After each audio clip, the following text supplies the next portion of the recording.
We are now recording. We are now live. Alright. Hello everyone in here. Ken players, people who are trying to learn more about Ken. I am the Demon Lord, also known as X. I'm doing a short overview. I'm lying. We're doing the Ken bootcamp today. That's right. The long-awaited Ken bootcamp is here.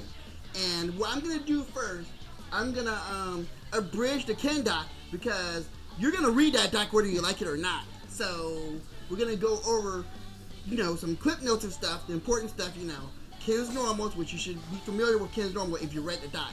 So I'll briefly go over them real quick. Your 5A,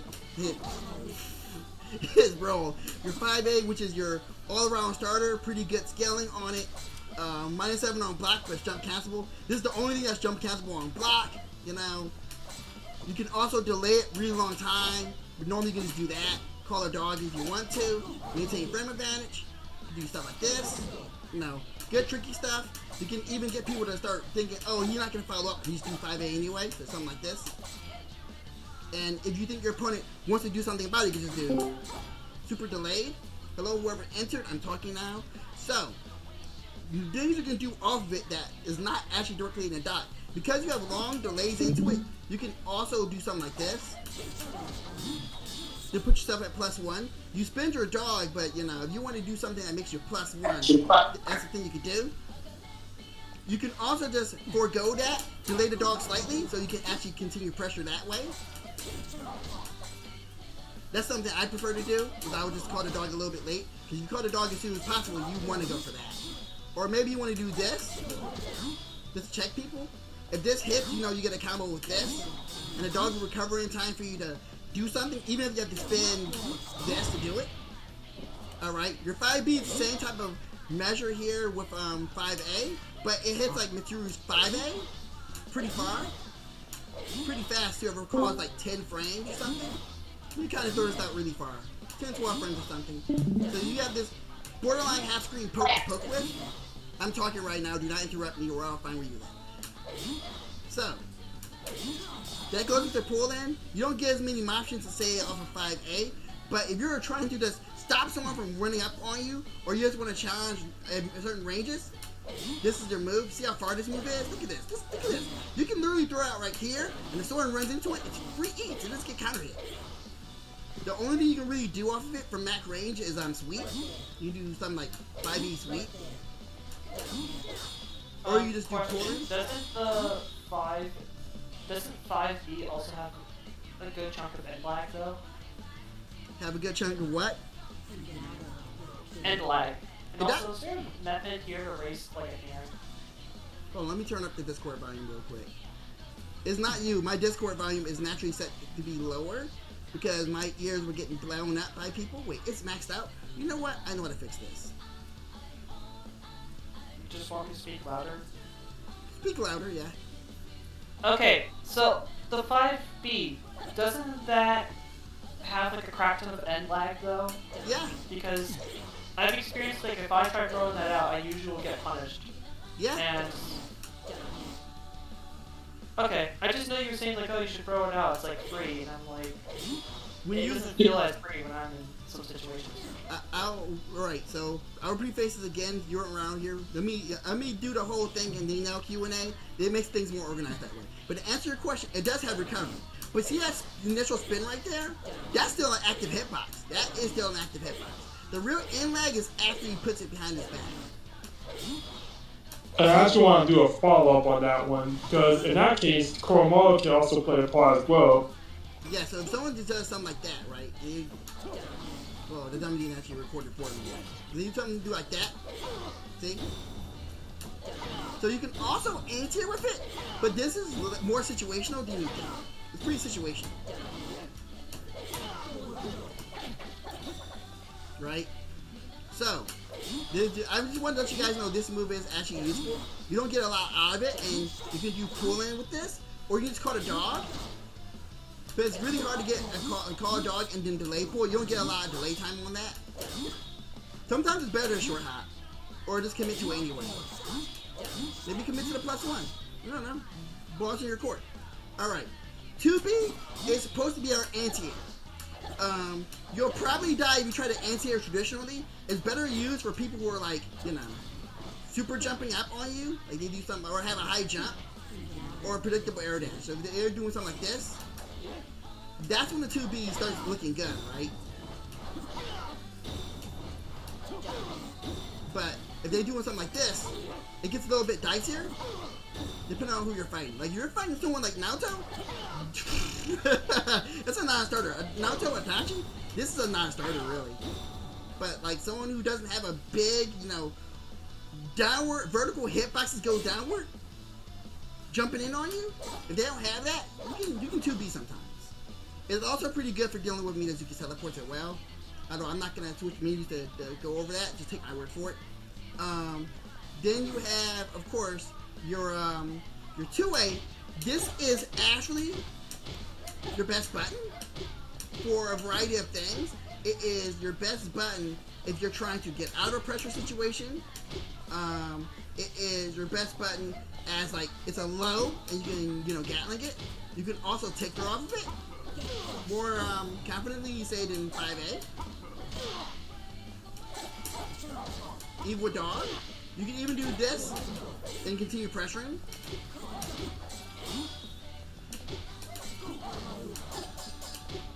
Right? So this is why the 2A is so valuable. If you want to say, catch someone slipping, you can do something like this. Which is easier to do than to say off of 5A. So this is like your universal way of actually applying stuff. And because it's actually your fastest button, it is the only reliable. I want to also make note that 2B has one niche use in that it hits pretty far.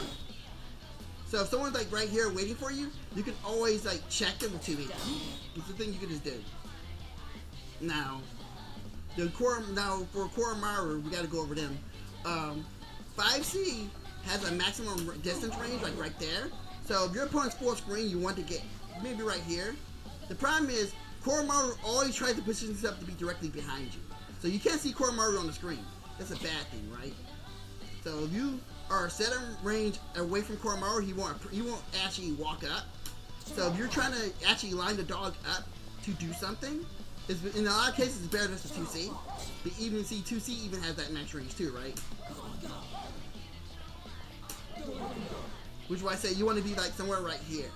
Which you might be finding scary, because you might think that's the unpredictable zone, but it's the perfect space for actually monitoring what your opponent's doing. So this is how you will play rule 2, which is, you know, watch your opponent, watch how they approach you. And rule 1 is don't run into stupid stuff. If you're playing Ken, you should have minimal chances to rule 1 yourself. You should have minimal chances to run into something stupid that's perilous.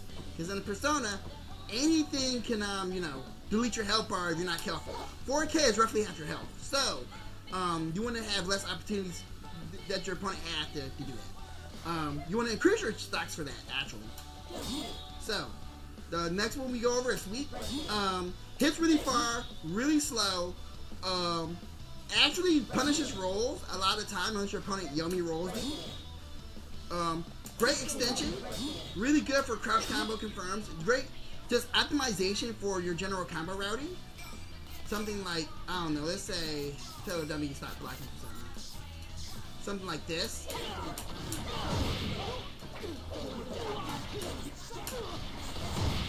Great optimization. Doesn't lose the combo in a lot of cases. If you can fit a sweep in a combo, that's great. Hell, even the crouching route is really needs to do something like this, right? It is actually one of your better punishes. It's one of your better punishes. 2B is, of course, the best punish. This is actually the counter at 2B or crouch 2B is the most reliable damage you'll get. Sweep is there. And funny enough, jump 2B is also really good damage too, but it has SMP on it, so you have to change your combo routing completely if you want to capitalize on that. Jump 8 is broken. It's a 3-hit overhead. It's also really good at challenging the air. A lot of characters who want the challenge will lose to this thing if you space it out, especially if you commit to it early. But you gotta kind of just do it early, like I said.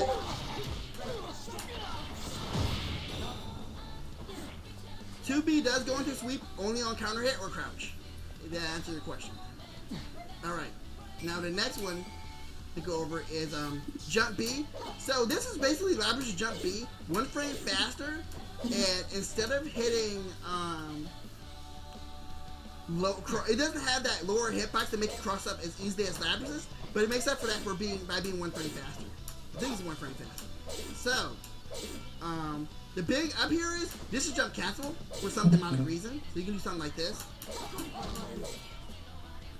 Or, you know, do your normal combo routes with double jump included.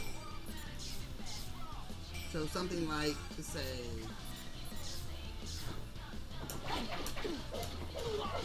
stuff like that, right? And jump 2B is the overhead that you usually follow up after jump B, or just to knock down after a combo. Really good for knocking down after a combo. So, I just wanted to go over those normals. Special moves, you have your pull in. This is minus 16, 17 on block, I believe. Really bad on block, so you want to actually follow up with a dog or with a persona. The persona makes it +1 if you do the A version. This into A persona is pretty tight, so if you think your opponent is trying to do something with their meter, it's a good way to keep yourself from dying on it. B pull is +1, so it's great to actually extend pressure. The B follow-up is +3, but the persona, you know, stays out there for a while, which is why you want to use the dog to actually protect it. See? And there's a variety of ways to protect it. The problem with this move, the B follow-up, is it leaves a gap. So if your opponent has 50 meters, be very aware of that. Look at your opponent's bar. If they have 50 bar, don't even do the follow-up, unless you think they won't do it. Unless you're a character that can't do anything about it. Like, say, Akihiko can't really do anything about it unless he spends 25 bar and he predicts it. Right? So, that's like your overview. You have your heals. Heals have a hitbox on it. The A heal is pretty fast recovery. The B heal is longer recovery. They also wall bounce in the corner on hit. So, SB has armor on everything, and it's pretty fast. It's pretty good. You can actually use this to anti it, or just someone approaching you, so you just check things for it. Yeah, it's a niche use for that. And then you have the dog specials, which is the spin. The C spin has less hits, and it starts up faster. The D spin actually covers more distance and hits more times. And SB spin is it's ridiculous. This move goes. Look at that distance on it, full screen. The only downside is you have to do a throw animation on it when you normally do it, so you want to do 2A into it. It's massively plus on block, so you can do something like this. And the dog doesn't retreat after you do a dog move, which is your opponent blocks a dog move, they always backflip in some way. So which is more ignorant, the C version or the D version of the spin? Depends on the situation. Depends. Literally, it's an open-ended question. So the question would be, if you're trying to do something, say, short and sweet, you want to kind of extend pressure, safe-ish, do something like this, right? But if you want to actually be a little bit more daring, you do something like this.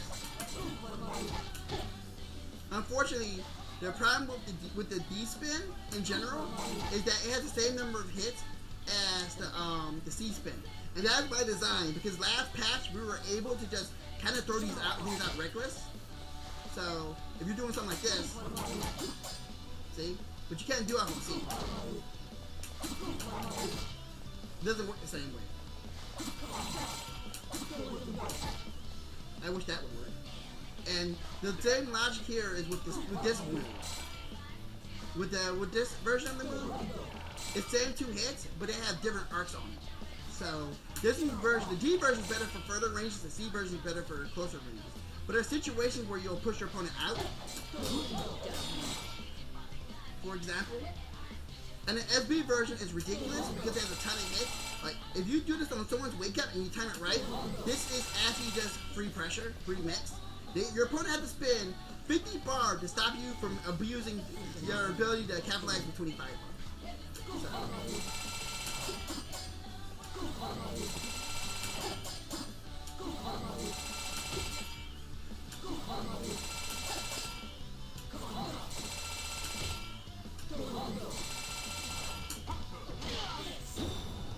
Variety of ways to get what you want.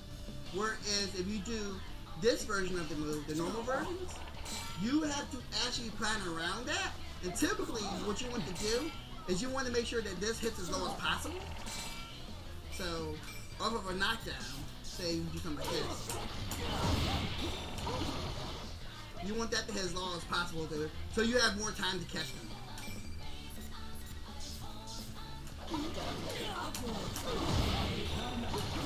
That actually didn't work. Oh my god.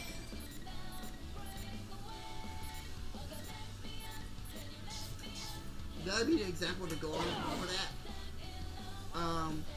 You could do if your opponent is delayed teching you, you could do this one instead, the Uchihita. And this keeps them from and also if the scaling's maxed out, they will get reset, and the dog spins are basically like getting hit by a B button. So do that, do what you will with that information.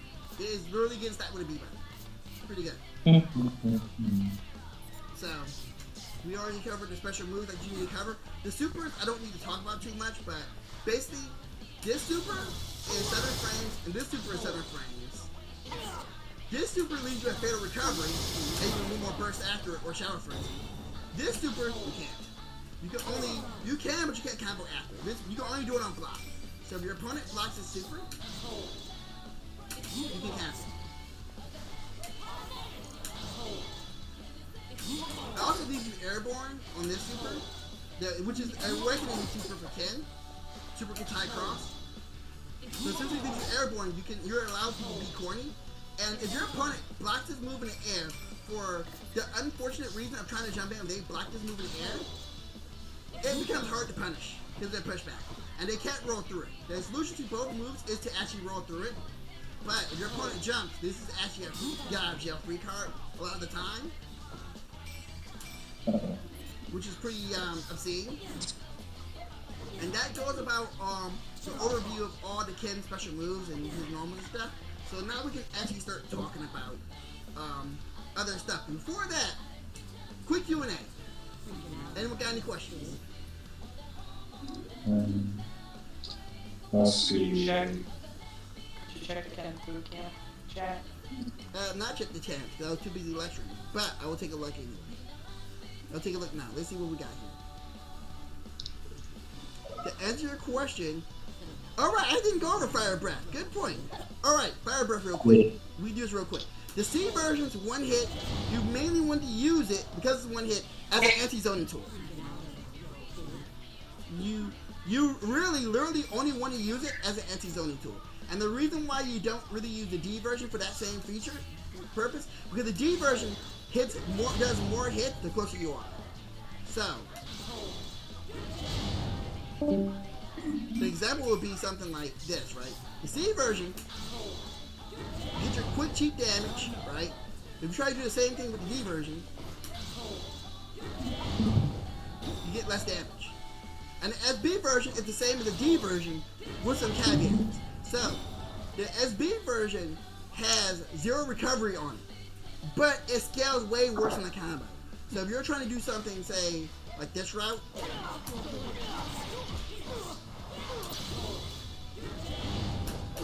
see how they tech out? So if you do the same type of thing here, say,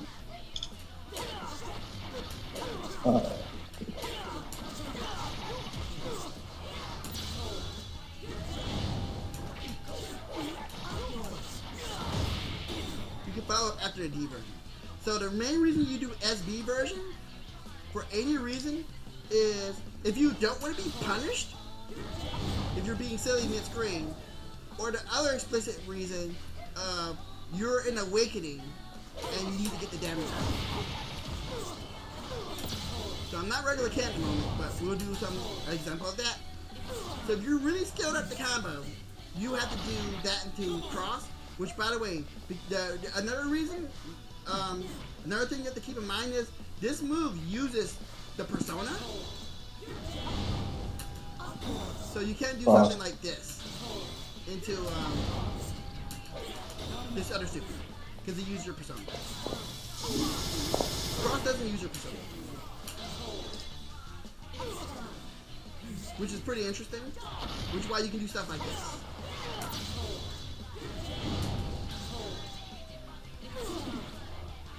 Thank you for reminding me of that. Check the chat. But yes. I forgot about fire. Thanks for the call. Alright. Anyone else have a question? Yeah, actually I do. So, like I said, Ken's one of my kids, as I've been trying to laugh for a while. So basically, the only time you use like SB Fire Breath, most of the time it's when you're in Awaken mode. So basically, it's best used with normal Ken than Shadow Ken. Ooh, that is a good question. So the Shadowkin and Normalkin both get a lot out of it. So what Shadowkin can do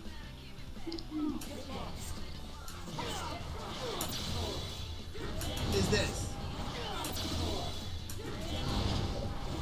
And because DP is the only follow-up, they don't risk dropping the combo.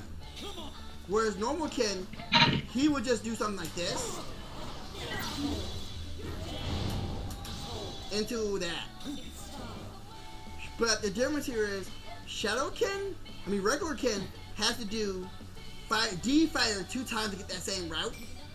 I'll switch to normal Kin real quick for this. Get the show. It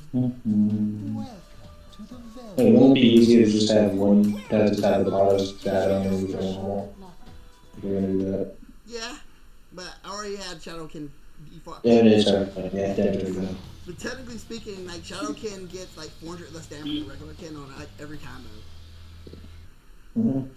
Alright. Because it's a 10% reduction, if I remember correctly. Yeah. So regular Kin will get this.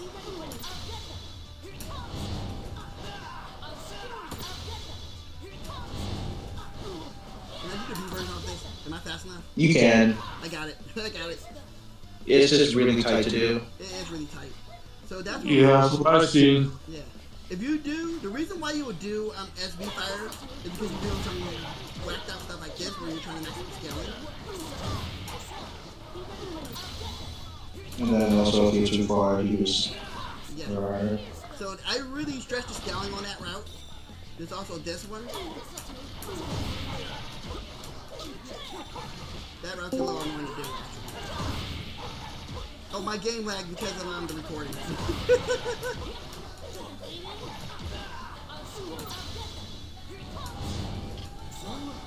And that's why you would do an SP Fire. If you're doing combos that actually max out your scaling, it becomes more valuable to do SP Fire to Awakening.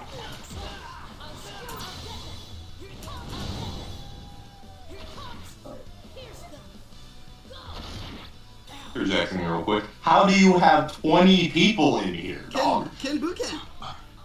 Yeah, we won, man. Ken bootcamp. It's that simple. I'm just here. Yeah. I'm like, there's no 20 You sound flabbergasted, dog. I'm like, there's not 20 Ken players, dog. Okay. I was chilling, fighting Seb. Actually, we got stuff going on. Never mind. I'll get back to you. No, I was like, I'm done. I'm just flabbergasted. So I'm like, there's not fucking 20 Ken players, dog. I'm like, what is this? There's gonna be 20 Ken players after today. Oh, so you guys tried it with GA? I already proposed my sadness. That's happening at another date. And no, I'm not letting all you filth also get in there. If you don't play GA, you're not fucking in there. Okay, understandable. Also doesn't like fun. I see. I've got a GA. Do I count? No, nigga, you can kill yourself. Alright, y'all have a good Damn. My father G. Jesus Christ, I'm gonna have to censor that one. No, it won't matter. I'm not making money on this video. Alright. Let's get going. Alright. So, that was a really good question, but I hope I answered it. That regular Ken has different caveats to doing it, but the general idea is my combo is super scaled, so I gotta go straight into it. Because you need to have 0 recovery to catch people before they actually take out your combo. And D-Fire won't give you that. But what D-Fire gives you is the ability to combo after for max damage combo. Which I'm not that great at doing these routes, this version of it. I do a different version of this route. The one I do is specifically this one. I do something like this. Wow, thanks for recording. I did it too high, by the way. But that's what I do. I do that route, which is, depending on how you want to go about it, you get roughly the same damage for doing it. Roughly the same.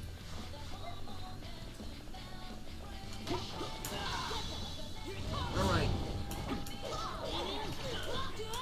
Can't believe that drop. We're gonna move on to the next section, because we gotta, move on. Alright, so the next section is we're gonna talk about. We're gonna finally do it, because you can players keep asking how to structure pressure. Because we're all talking about the normals, right? We talk about the dog and his ranges and whatnot. So we might as well get to the nitty gritty here, the thing that Ken players won't stop asking me. So, the basic idea here is that you always want to make yourself plus in any given situation, and that's how you mount your offense, right? So, if you're doing something like this, you're not going to be 2 plus, and your opponent's going to be far away. So the question is, how do you get pressure, right? And this is the quiz part. How do you get pressure? How do you guys think we should get pressure with Ken? Any takers? You see? Yeah. Call us as go in. Call us as go in. Yeah, I do like call us as go in. 2 C's, not a bad answer. But here's a Enforce your turn with your fat Ken normals and use the dog to cover your approach. yes, that is how you're supposed to do it. But unfortunately, that was too abstract as well. So I'll show you what you're supposed to do, right? So, Ken and Koromaru, they're not a puppet character. The best way to look at it is that Ken and Koromaru is an assist character. And Koromaru can be influenced with 1 button, and his special moves. Well, the D button's a button too, but I didn't talk about this, but this calls Koromaru in and out. I didn't talk about it earlier, but there's treachery you can do with this to enforce your turn and whatnot. We'll get to that in just a second. Alright, so for you to notice, because I forgot to mention, D button makes the dog backflip, you hold it, the dog leaves. Hit the C button, the dog comes back with a force, with a vengeance. Hit the D button again when the dog's gone, he comes back from behind you. There's a lot of stuff you can do with knowing that. And also, of course, the secret tech is if you're in the air and you air turn, well, the dog comes from behind. Secret tech, secret tech, secret tech.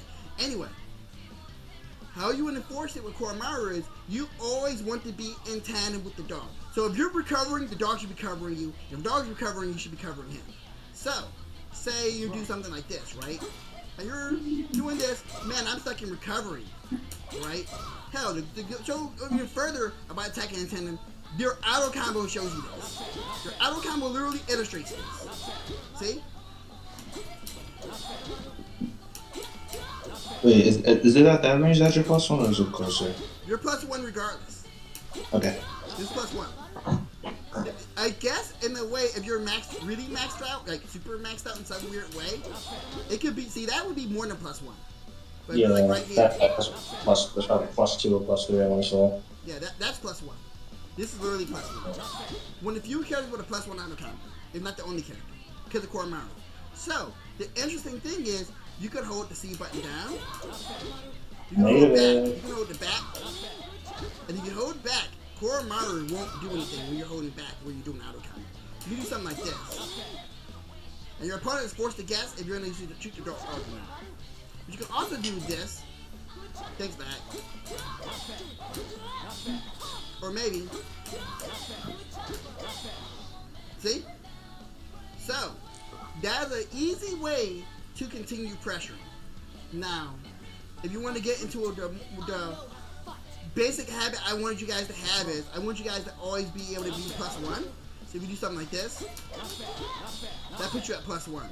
Because this gives you a baseline for what you're supposed to do.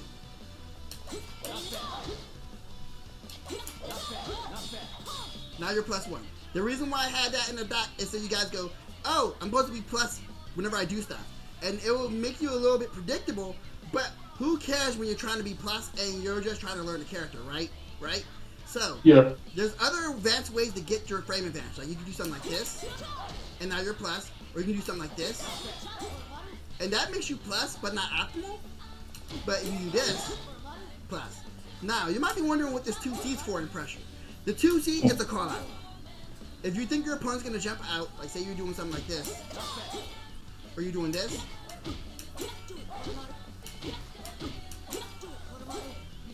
that calls them out. But you give up your dog. See how the dog has so much recovery on that? So, you have two choices. You either try to enforce your turn more in some way, or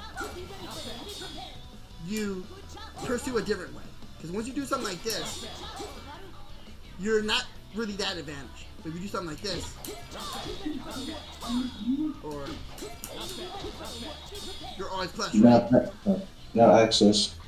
What's your question?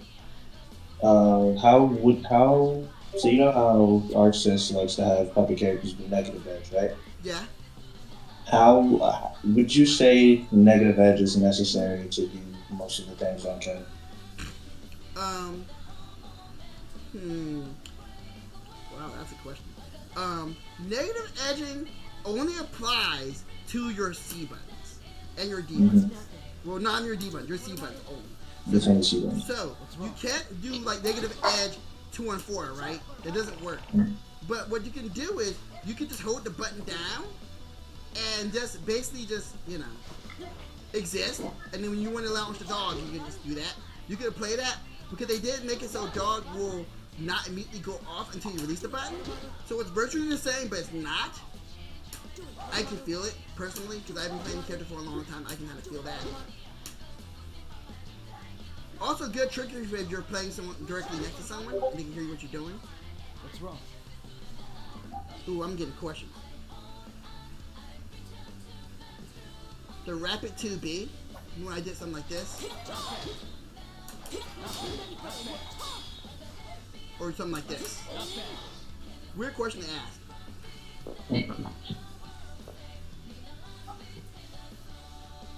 Oh, how do I did the rapid 2B when the 2A when I did 2A 2B? Or you mean when I just matched the 2A like this?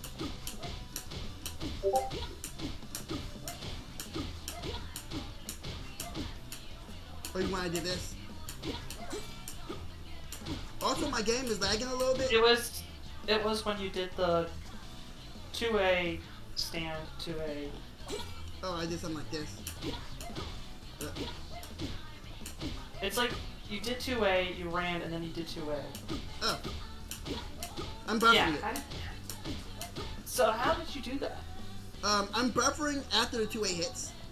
So I'm actually literally buffering after the 2A recovers. So I just tap forward really fast. So that's what you gotta do, the buffer? Yeah, you have to buffer it while you're actually doing it. Because if you do it after, you're too slow. I mean, there's cases where you can just get away with that, but this is buffering. And how you buffer thing is while you're doing one move, you do whatever you're doing in advance. So if you want to do as fast as possible 2A 2B, you really just hit 2A 2B as fast as possible, and the game will just do it for you. It's not a link, so you can just kind of blink it if you want to. See? But if you do it normally, you can just do this. It's a little bit slower, but it works. Got it. Thank you. You're welcome. Access. Yes. When you do 2A 2B during the stream and you do sweep, how safe are you if you negative edge 5C after that? Like you negative edge the 5C as soon as you sweep. If you do something like this is like 2B, yeah, like that. You're safe. You're generally so if you're fast enough, it's kind of a true stream. If you're fast enough. Yeah. Kinda. But I would say so I can choose to have it be a gap or gapless. Is that Yes. what I mean? It literally depends on when you do guard. If you do it around the same time, it's pretty gapless. Now, would you say that Ken has some of the most creative freedom in this game in terms of his walkthrough? Yes, he does. You have, in fact, when you start having a meter, you start enforcing your freedoms even more. So all of a sudden, stuff like this starts looking like free mix-up opportunities. And then you have stuff like this. They create corner carry and apply frame advantage. You don't get a crazy strong mix-up, but what you do is you actually get one chance at mixing someone with whatever you want to do, and you also push them close to the corner. Depending on how you go about it.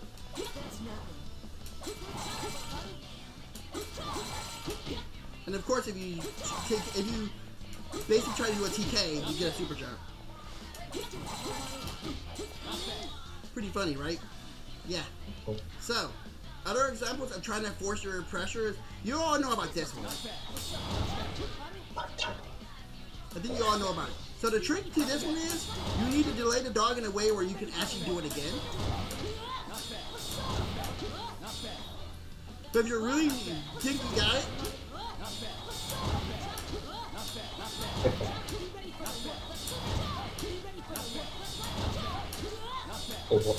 then you have the A.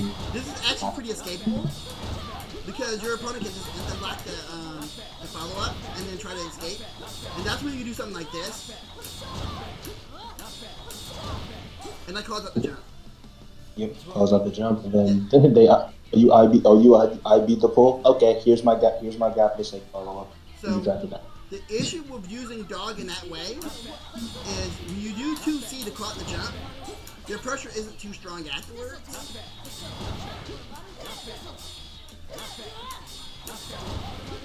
I got a 5C. As in, it's really hard. You have to commit if you want to have the dog back in time.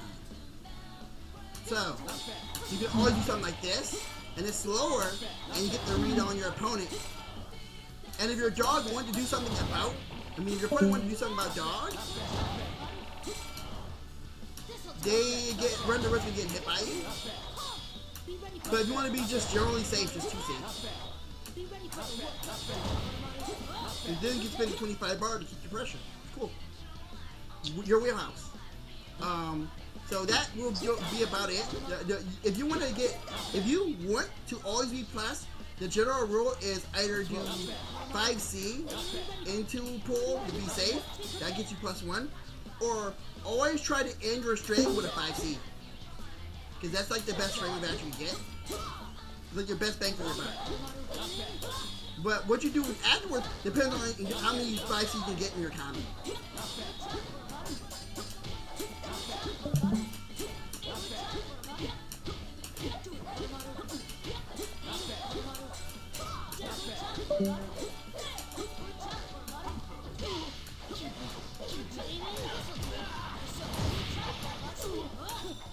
See?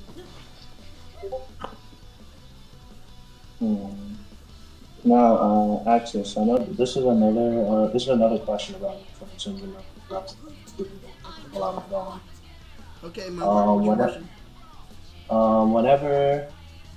whenever like I was watching footage of Superboy, one of the fans you told us to watch a while ago. Yeah. I saw him like when he had his opponent in the corner. I saw him do sweep into 214 CD. Is that like a layer 2 thing, or is that like something we can apply like right now? You did 214 CD. I think I know what you're talking about. I think I know what you're talking about. Hold on. It's something like he did something like that. Let me turn the dummy. I think I know what you're talking about. Something like this. Thanks again for lagging.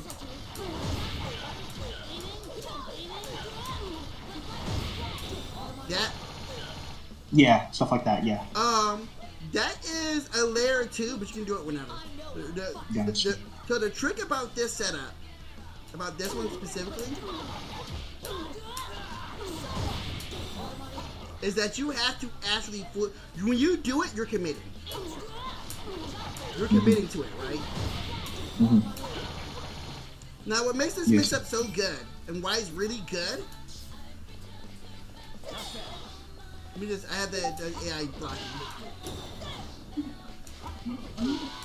I'll answer that in a second.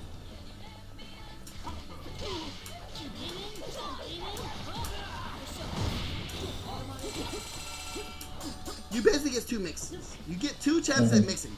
So when you do this, you can just come down with a jump A.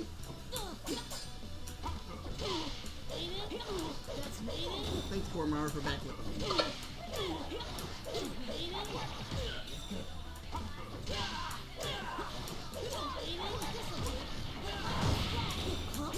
See?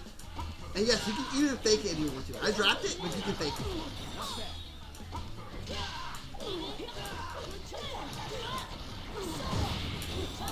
See?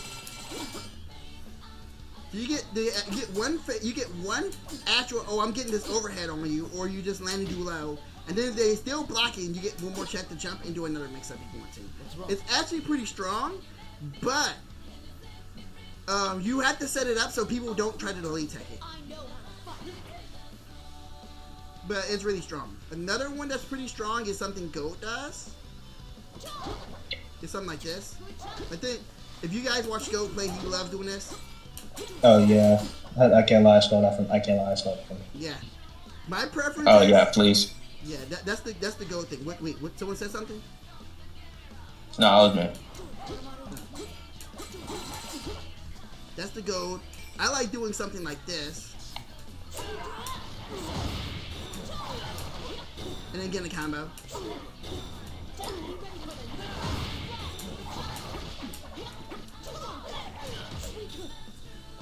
That's my favorite. Or sometimes I'll do something like this if I can get away with it. Fun stuff. Alright, so that's just, now we're gonna actually finally go over, we went over pressure. We're gonna talk about mix. Don't keep the mix thing short. So, all you need to really understand for core Mario mix is you have to know what your knockdowns are, right? So we're gonna go over this first one. Or this one. This is actually a hard knockdown. Unlike this one, which is not a hard knockdown, right? This one kind of props you up.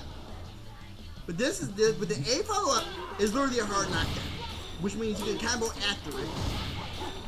If you want to, right? You do combos. But also, you can do pretty good Oki off of it. The downside is that this has more recovery on it, so it's actually harder to enforce that mix. You can do something like this. Or, of course, and because of how it works, it's harder for your opponent to late tech it.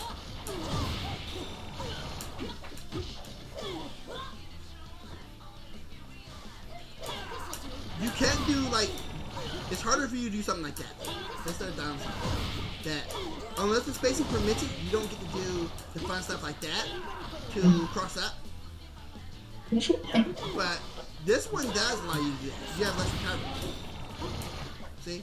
That was already in the air.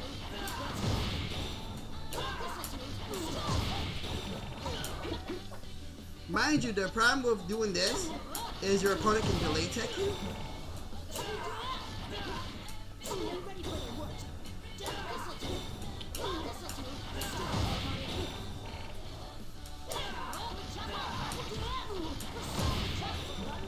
And that's another way to knock down. This, by the way, this is all, you have to keep in mind this is spacing specific stuff. It depends on what you want. So if you max out your combo, say something like this,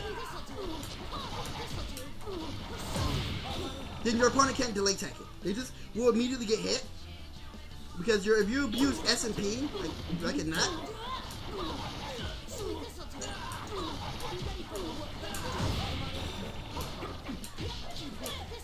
then you get hit.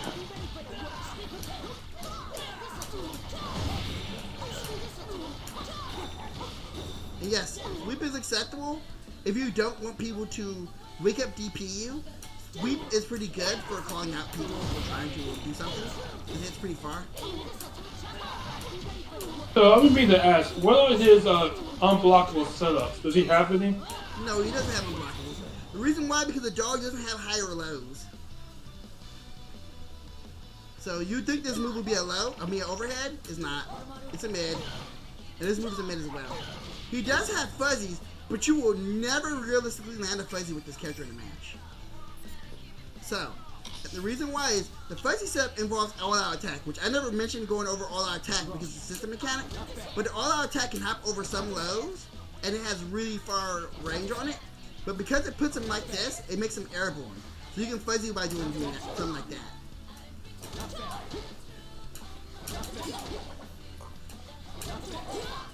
I think it's literally something like this. Oh, that one. Yeah. But you'll never... So he can't air dash? You can air dash afterward.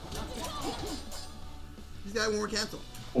The reason why you'll never land the fuzzy is because for you to hit the fuzzy, you have to hit someone with a rising jump B, and people are more likely to get hit by this AOA than you ever thought was possible.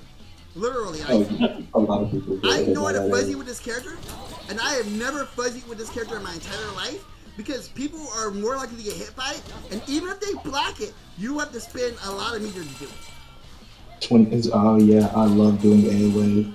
Yeah. AOA SD Beyblade. Like, you can add this fuzzies, but again, you're not realistically gonna land them. It just doesn't happen. And we knew about the fuzzies since this character came out, and we just can't land that stuff in a match. We just can't. It's a little unfortunate. But characters like Naruto or Narukami they can just fuzzy you. Yeah, Naruto, Labras has one. Yeah, Labras has a fuzzy. Labras can be fuzzy by a lot. Mitsuru as well, I believe. Mitsuru, she has a fuzzy, yeah. She also has double overhead. Her fuzzy is like, no, she'll just double overhead. She'll do jump B, jump B, jump B. An unreactable double overhead. There you go. It's unreactable double overhead. Our favorite. All right. So we already covered pressure, and Mix is a pretty short summary because all you need to know is you knock someone down, you should spin on them, or do this spin. And Access. It depends on the spacing. Yes. Access. I forgot to ask this earlier, but there's some people that don't know about this. Is Ken one of the few characters that are privileged enough to combo off his throw? Yes. Mid-screen. He can combo off his throw mid-screen. Non-counter hit, by the way. I just have counter hit on because I was just doing counter punches. That's what I was playing. Damn, that's nice. The game actually froze on me for a second, but... Oh, you can do that? Yeah. Yeah, I was about to say. You can do that, or you can do the one that me and Rydo like to do. The double access. Do the spin thing that me and Rydo do. I think No, Rydo don't does right? me. Yeah. Yeah, that one, yep. I did it wrong, but... But it's basically like that. Yeah, it's basically like that. My game is having a moment because I'm on OBS streaming. Mm. So the game will stutter a lot. So it makes it a little bit hard sometimes to do things. Yeah, I'm gonna do something. That's Yeah. That's literally the route, basically. You do something like this.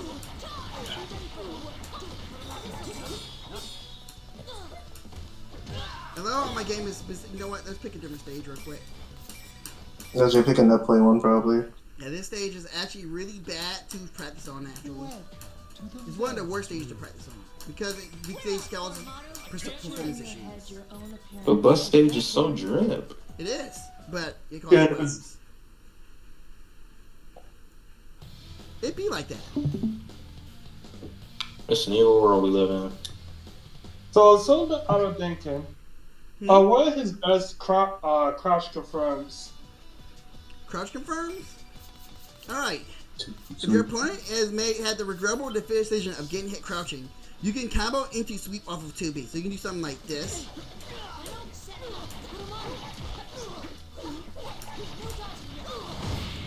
By the way, that's from 2A into 2.6K.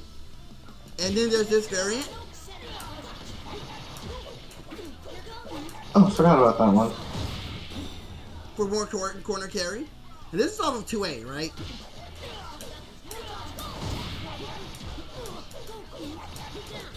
That one's harder but gets you more damage. That's actually the hardest variant.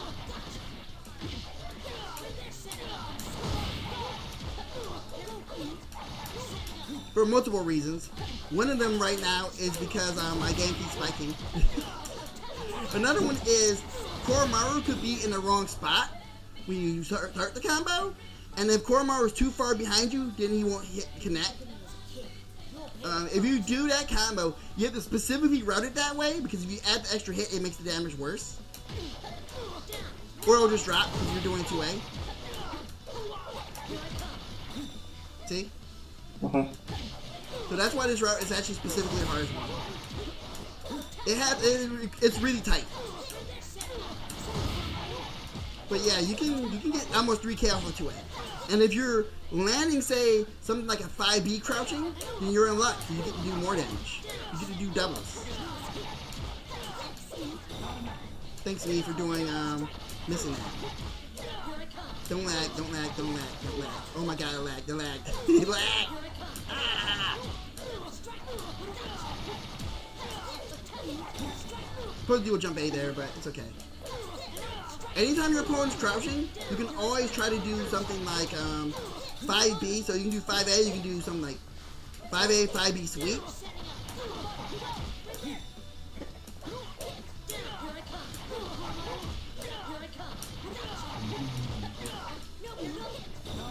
My game lagged again. And you'll get 3K plus generally from almost every route. Unless it's 2A. Okay. And if it's a 2B, oh, this is the mother load. Oh yes. Especially if it's counter hit too? Yeah. Pretty good, right? And also, the hard route is I think this is the hard route. You have to do this.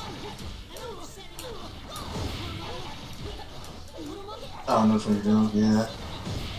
You get no Oki, but it is straight up 4K. If you do super afterwards, you get like a lot of damage. You get over 5K or something. You get something ridiculous. But again, it's the hard route. The hard route is always a slam hit screen.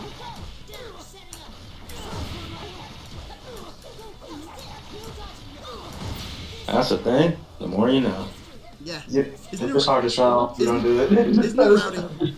It's new routing. I found that like a while ago, but I didn't make note of it because it's really hard to do. Plus no Oki. No, well, you want You Oki. can get Oki, but it's like you have to do it in a weird way, in an annoying way. That's how you get Oki. You just do that. Yep. Or I can just do this instead. Is it character specific? No. No. Okay, the character That is another. The character specifics is characters' height being messed up because they're hitbox when you get hit. Other than that, there's basically no character-specific stuff. Yeah, Ken doesn't really have character specifics. That is one of the good things about him. I thought Show also had some slight hitbox weirdness. That's for throw combo. Well, the redheads and Margaret make certain combos easier to do. Like the throw combo, where you have to micro dash 5B, becomes easier on the redheads, Margaret, and Marie, because you don't have to do the micro dash. Yep.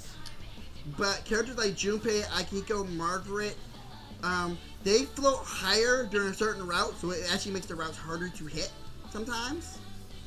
And then you have Chie skinny. And then you have Chie, and characters like Chie and Yukiko, and sometimes Yosuke, who when they get hit by something like, they get hit by the pull-in, their pull-in routes.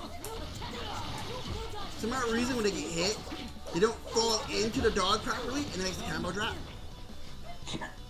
That, and also specifically on Yukiko, if you do the fire out in the corner, sometimes you'll get 9 hits instead of 10. Which is funny. Yeah, I found that out, and then I was just like, bro. To show you an example of the Chie issue. So a lot of times when you fight Chie, you either have to delay your combo, or you have to just forego doing the pull-in route, because you don't want to deal with the combo dropping. What Raido told me is that if you're doing the JA thing, the JAJB thing, you just do it as fast as possible. Yep, that's how you do it. Something like this, you just have to do it fast as possible. Alternatively, you can do something like this. And sometimes that works. Yeah, I can see the issue. See how she floats up so high?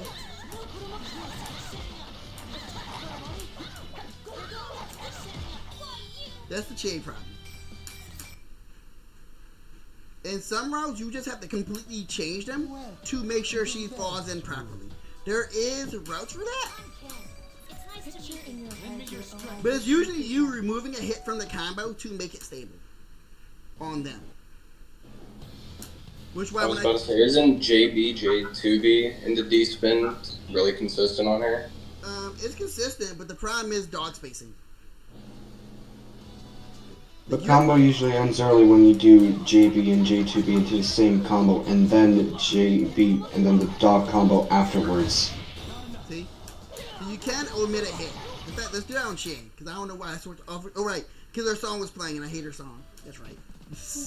What? Just changed. Yeah, That's so based. That's so based. That's not ridiculous. That's not ridiculous. She has one of the worst I songs. think valid crash out. Not joking. His song's still fun. I think Ken has one of the worst themes too. He's not safe either. He has one of the worst themes. You compared like okay.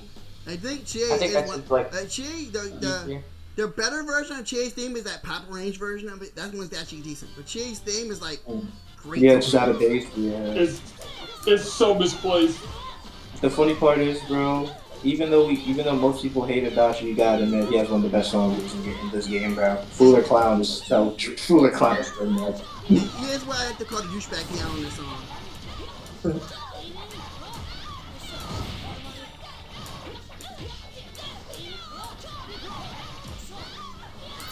I got this time. This one too. Oh yeah, this one too. Hit though sometimes. DP Super, my favorite. So. Yep.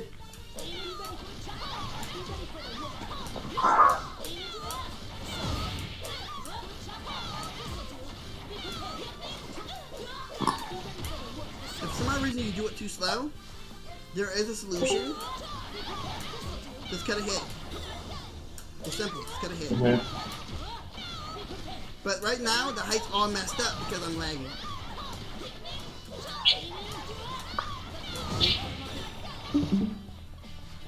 But that would be the Che problem. Sometimes you'll be doing something like this.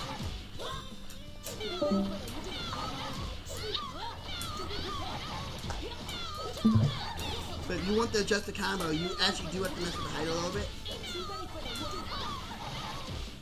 Sorry, my game's lagging a bit. I don't know if the stream is showing it, but the game does chug for me a little bit. But that's the problem Che will give you. Alright. So, I wasn't planning on going over combos, really. Because, the doc tells you the combos you should be using. So, I don't have to touch those. So, if you want combos, read the doc. Now, the next thing we need to actually talk about is we're going to talk about actual decision making as a kid. We're going to talk about some funny stuff, right? So fighting game stuff I don't have to go over because, well, you have to learn that anyway. So what we talk about is the things you have to think about when playing King. Alright. Where's my dog? So the first thing you need to learn is the dog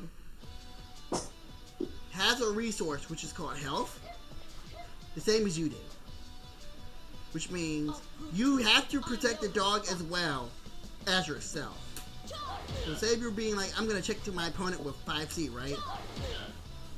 And your opponent decides to, I don't know, let's say, hit the dog. Instead the dog, the AI does to, 2B or something, right? Oops. Say 2C, right? And they hit your dog. Actually, I'm involved. Yeah, there you go. And you do this. Now your dog is down, right? For a split second. And look at your dog's health, right? So, your opponent might be aiming to make this health bar 0. And once it's 0, you don't have the support of Koromaru anymore. Now, how many of you kid players realize that my dog is dead, I can't do anything? This is an awkwardly silent room. Huh? What happened? It said, how y'all, when the dog dies, how many of y'all go, I can't really do anything because the dog's dead? Oh, I can't answer that question. I'm not a account player. I mean, there's some things we can do. It's not much, but there's still things we can do. I mean, I usually try stalling for time. Yeah. Now, there's multiple ways to keep this dog alive and prevent death. One of them is this D button. This button makes it so the dog can't get hit temporarily. So if your opponent was trying to strike the dog, you could be primed up and ready to take advantage of it by using the D button and approaching it. So the dog is low on health for some reason, right? Or maybe you don't want the dog to get hit and by some stray stuff, you can hit the D button. And the dog is safe. Because remember, people can cancel off the dog, right? You put the dog away. Put the dog away. This is very useful in certain matchups. Namely, something like, let's say Margaret, Yukari, most zoners. Most zoners. Yeah, most zoners. Sometimes you'll fight Yosuke, you just need the dog to not be on the screen for a split moment, etc., etc. There's times when you need to not have the dog on the screen immediately, and you can hold the C button down, and the dog doesn't come back. So you're holding the C button down, right, and your opponent's looking for that highlight. So you're going to start, playing your new more neutral stuff. And then out of nowhere, you can just release the dog. Air turn dog missile, my favorite. Yeah. It's very interesting because the dog always will try to come out in weird spaces. I'm guessing that it just comes out in proximity to your opponent. Yeah, that's the only thing I can think of. But what's kind of funny to think about is you're holding back. The dog will land closer to you if you hold back. Yeah, we don't want to hold nothing. Or forward. The dog moves further up if you hold forward. The dog will be like this. And you're right here. The dog is still landing on your opponent. Hold it forward. The dog will actually move further forward on that. See? It's pretty neat. It's pretty useful. It is useful. So you can make use of that, right? So, your main goal is to do whatever it takes to protect your dog. Sometimes doing SB spin or just, having the dog do something that's not 5C or 2C is the best way to guard your dog. Because this move right here, it beats mids. So it can go under Mitsuru's coup and go under 5A. Pretty useful. Because it's chest, it's not mid, it's chest involved. Yeah, it's chest involved, yeah. Straight up chest involved. And that move is pretty absurd too. Because you could be playing, controlling your space and then you just spread out.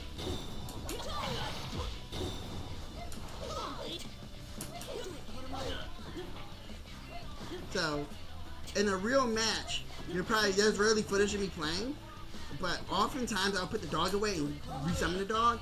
When the dog is actually back in the background, he's healing. He just slowly regains health, but you can heal him while he's back there too. It's pretty good. You can do something like this and summon dog. How effective is Media Rama as a combo move? Oh, it's pretty good. While you're trying to look up the dog. As a combo move, it's pretty good. I didn't get it. Happens sometimes.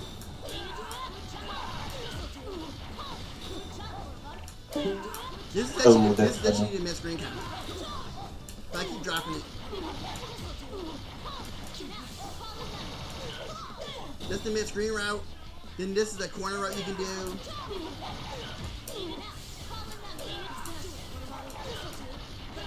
Oh yeah.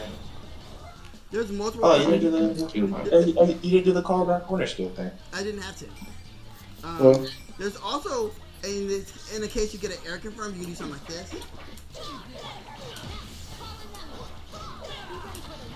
You can get an auto combo after it too. It's pretty good.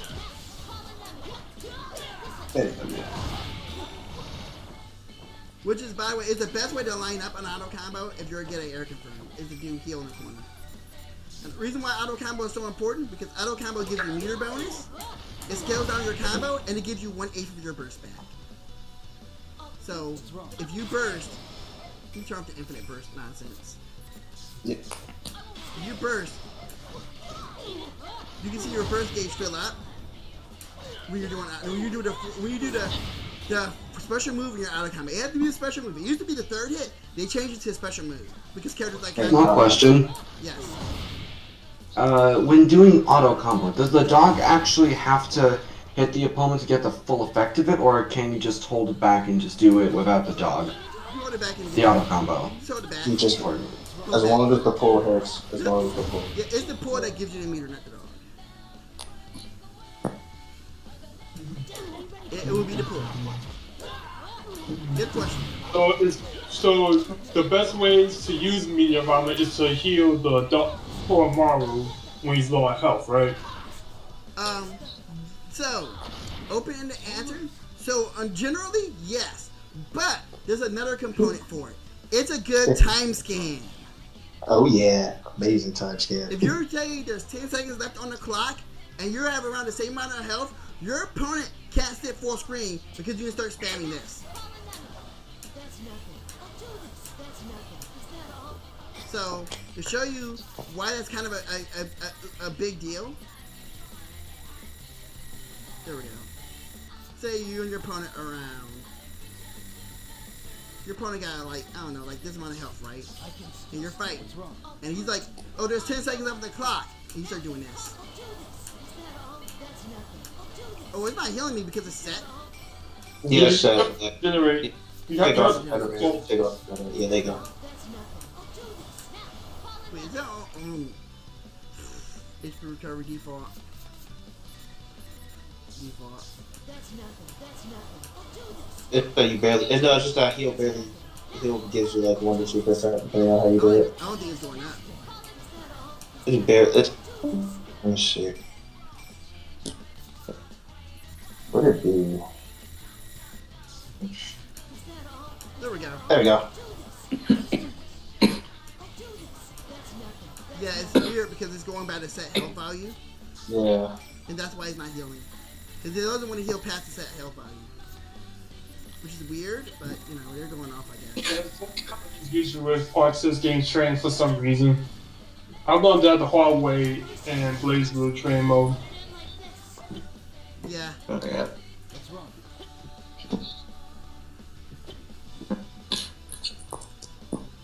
Axis hit a Raijin Enbu combo. I actually can't do it.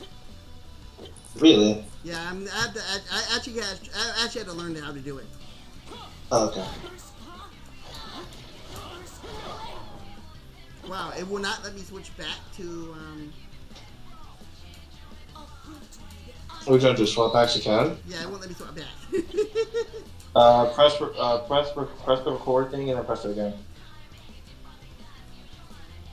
No, that's swapping the thing. You can just reset it and I'll take you back. Just reset it, yeah. There we go. There you go.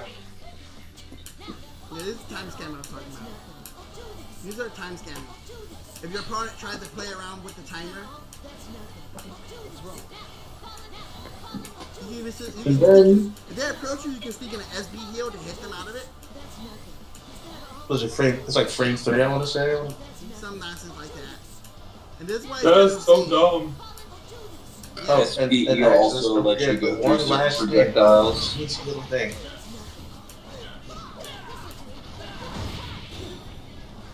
The one teensy little thing, it's projectile invul. Yeah, this is projectile invul. So your opponent can't throw a fireball to beat it, but Narukami sure enough can Zeodine you for healing. So be mindful of that. At least. Yeah. It will heal through super fireballs, but it gotta be like a one hit or something.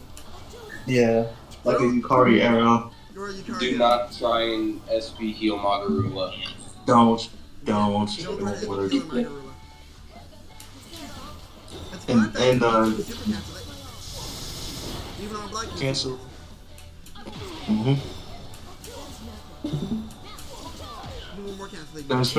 That's pretty good for Shadow. You can also OMB and Shadow Frenzy off of it. Yeah, so the cheat, so Shadow can cheat it. You can always cheat. DLS of all time. So what Ken can do is Ken got one more burst, right? So you can just do your whatever thing. You can do this, and then boom, right?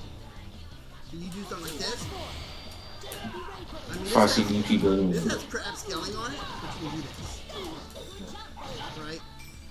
But then Shadow Ken will get some garbage lizard stuff like this.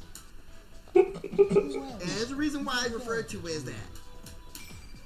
It's so true. It's so true. I was gonna get into this later, but I'm gonna tell you something. Osu says Shadow Ken is about the same as regular Ken in terms of power level, but here's something that you need to know that Shadow Ken can do that regular Ken can't do. All right.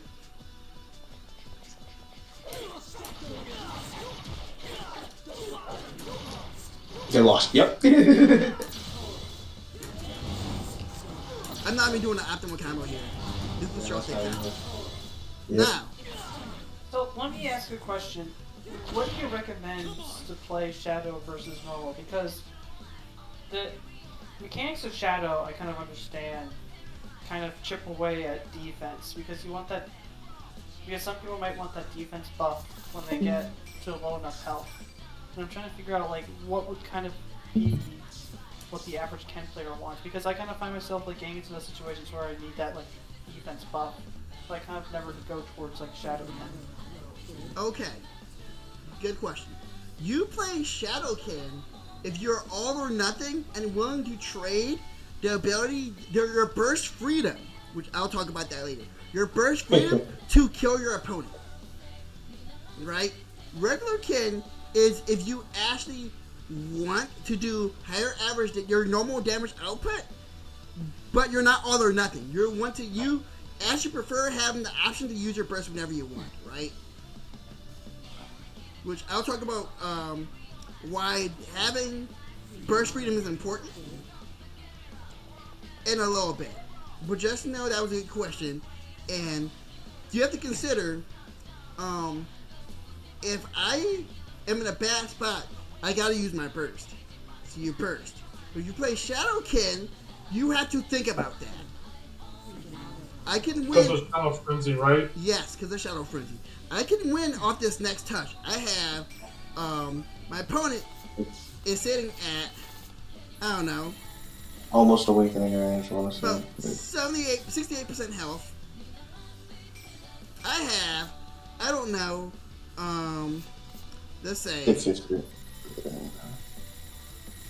35? let's say I had like, I don't know, 65 meter or something, right? It's 75 meter, yeah. You know what, let's reduce that down even more because I'm getting more first hit bonus. Say I have this amount of meter, right? Let's say they have, let's not say 68 because that's actually like, you have to land a 2B for that. You're at around, I don't know, let's say 50-ish%, right? That's like a 2, yeah. And now you're like, damn, I need, if I can hit them, right? So your opponent's hitting you and whatnot, and you're thinking about that burst. And you know full well you could probably win if you get one more chance at hitting them. And the decision is, can I actually get out of my situation without using the burst? And that is the burst freedom argument, right? Regular Ken go, I'm losing burst. Shadow Ken go, I'm losing. But I can win. Right? So you might be wondering, what could you do off of this, right? Oh man, Narukami ran at me. Sweet. But then yeah, you just SP plus here. Yep. And that's the burst argument. Now, you might be wondering, what does regular Ken get off of it in that similar situation? And this is why having the burst argument matters, right? Now remember, that was the starter of a 5D. 60 or so meters, right? We're going to play the same type of situation. Now, I'm not going to use my burst because we're assuming that, you know, you don't have it. I don't have my burst. Because I got hit. In the same situation, you'll do something like this. Oh, thanks that.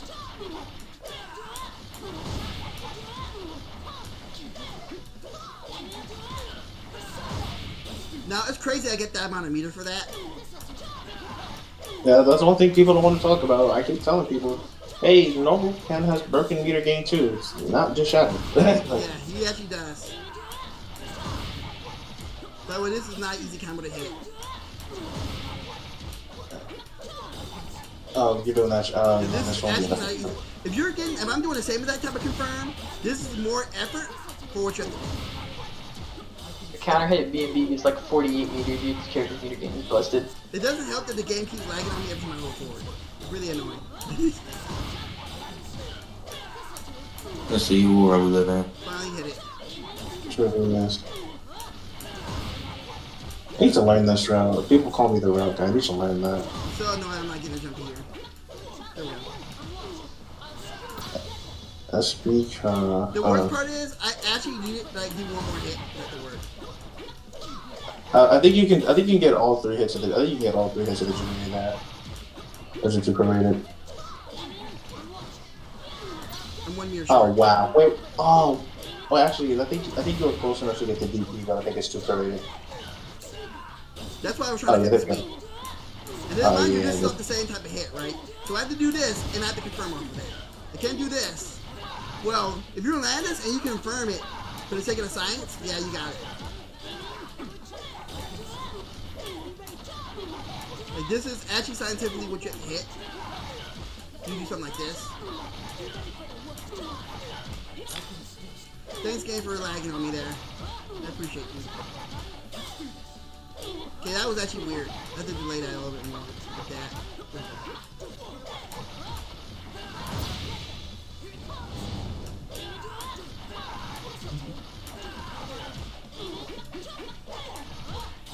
That actually ruined the combo with the jump beat.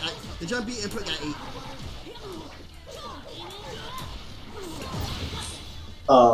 So, for mid-screen, you can actually technically force the corner, right?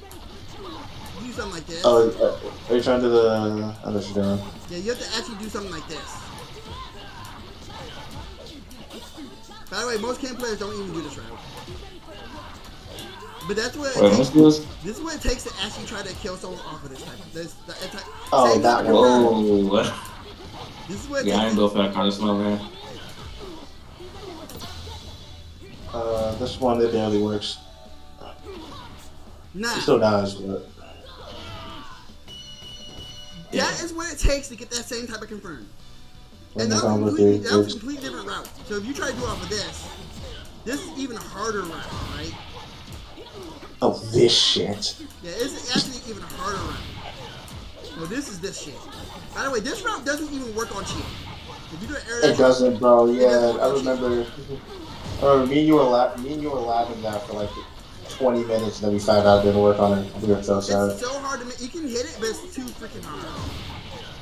Yeah.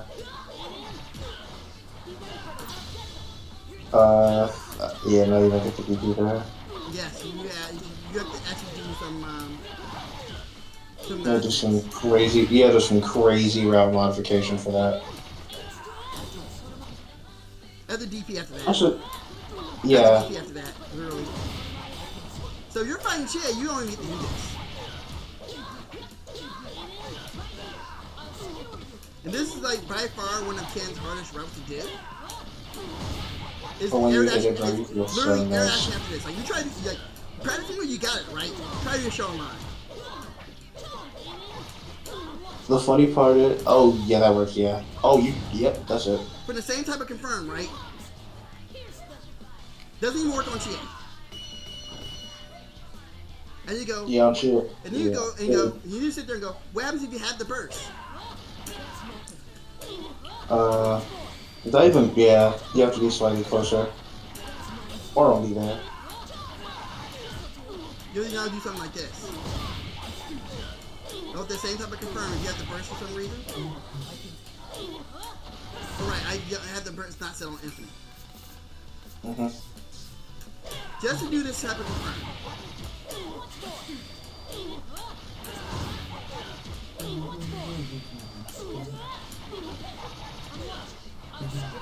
By the way, if you burst, you don't gain meter afterwards, right? Yep, you're in meter penalty. Meter penalty. But you to get this type of confirm still, you still have to do a different route. Just to make the burst hit. And that's the problem. That's the thing, right? So, you need to have awareness to know which one you're going for. Because Shao Kahn just do this, and then pop Frenzy and you're dead. But regular Ken has to do a little bit of a route different. You have to do a little bit of a different route to get the same result. So now you're doing something like this.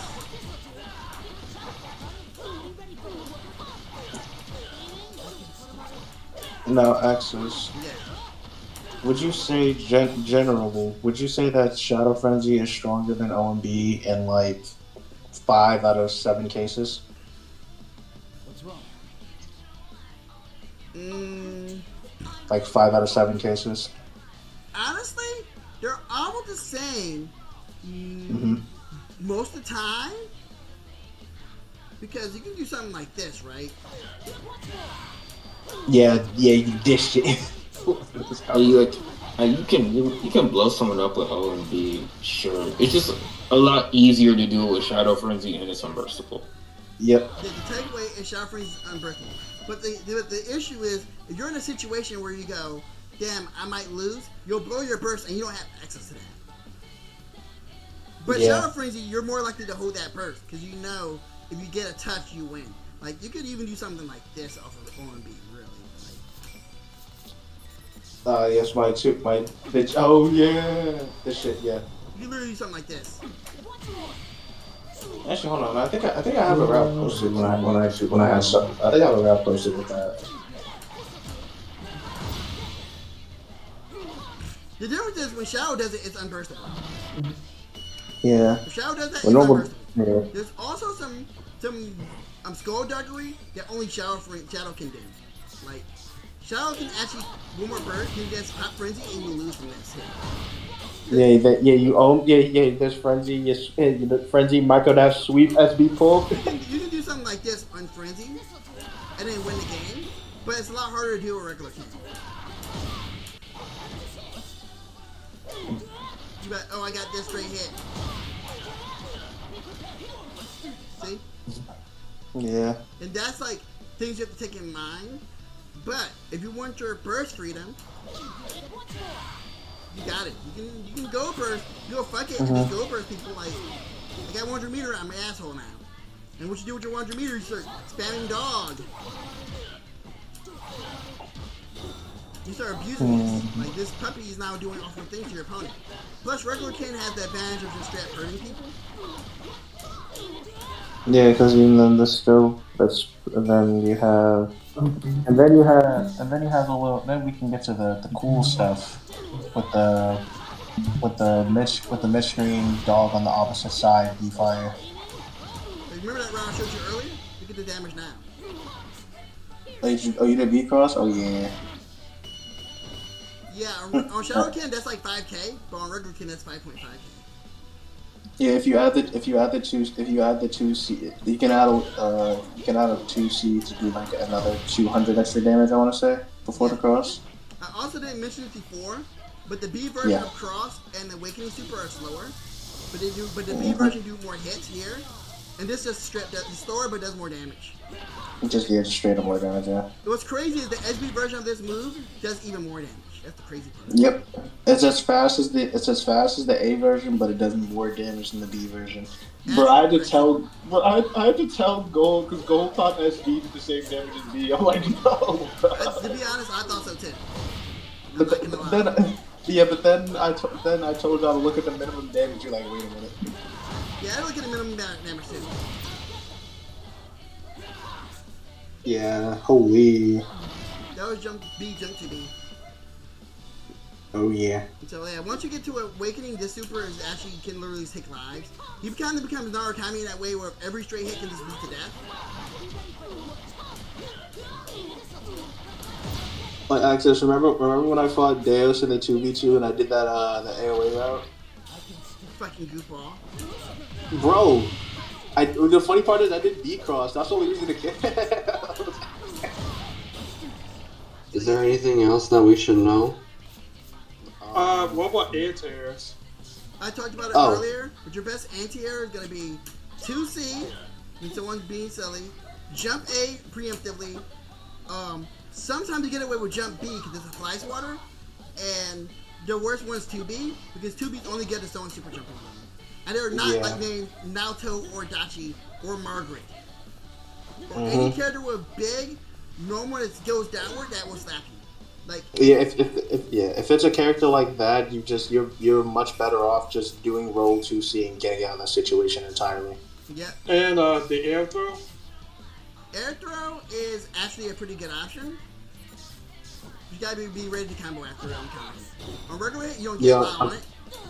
On counter hit, you get like the consistent one is like 5A. I mostly do. I'm able to time a sweep. You can time a sweep, but like you gotta be ready for it. Yeah, you can also do 2B if you need to. That's it. Yeah, 2B works. Yeah. I don't think 2B is like mid-screen thing. Oh, it is, but... Nah, yeah, no, it is. Oh, yeah, it is. It's like dependent.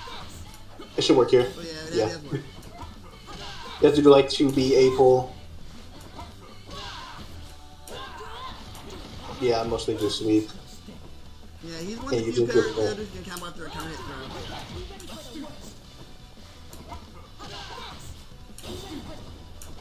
Oh yeah.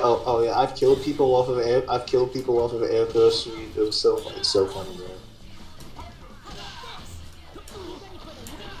There you go. Yep. You just do the double B pull thing. It works from that. Yeah, I assume so. Oh yeah, air hit. Oh yes, counter hit, JV. My favorite. That was that. But yeah, another thing you gotta keep in mind is, I will talk about this real quick. I'll speed run this one actually. Get my meter back up. Alright. So, the damage scaling priority, the damage scaling you need to know is basically this, right?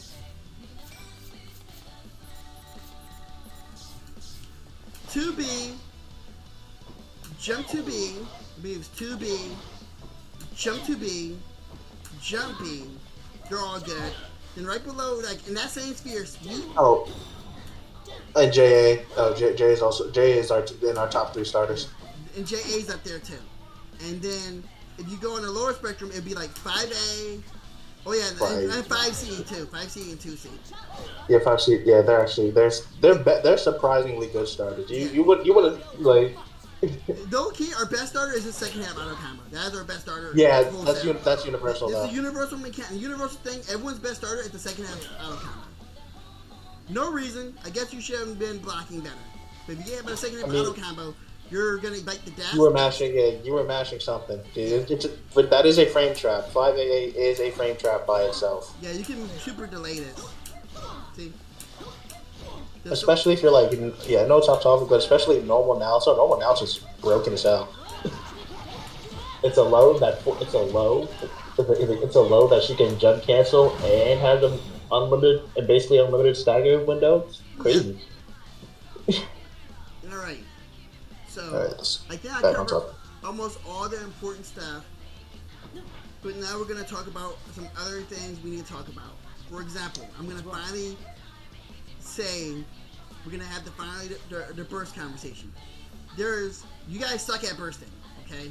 Ken players suck at bursting. The reason why you suck at bursting because you all have an all or nothing mentality, and that goes in every round. No matter the situation, you just think you got this. So allow me to educate you. All right? There's this thing called burst economy in this game. It's a universal thing you should learn. Burst economy is really important, right? Because this burst is not infinite, right?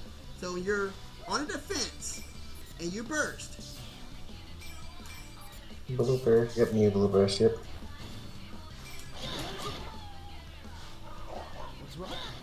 Getting hit, right? You have no burst meter, right? You're now at burst deficit against your opponent.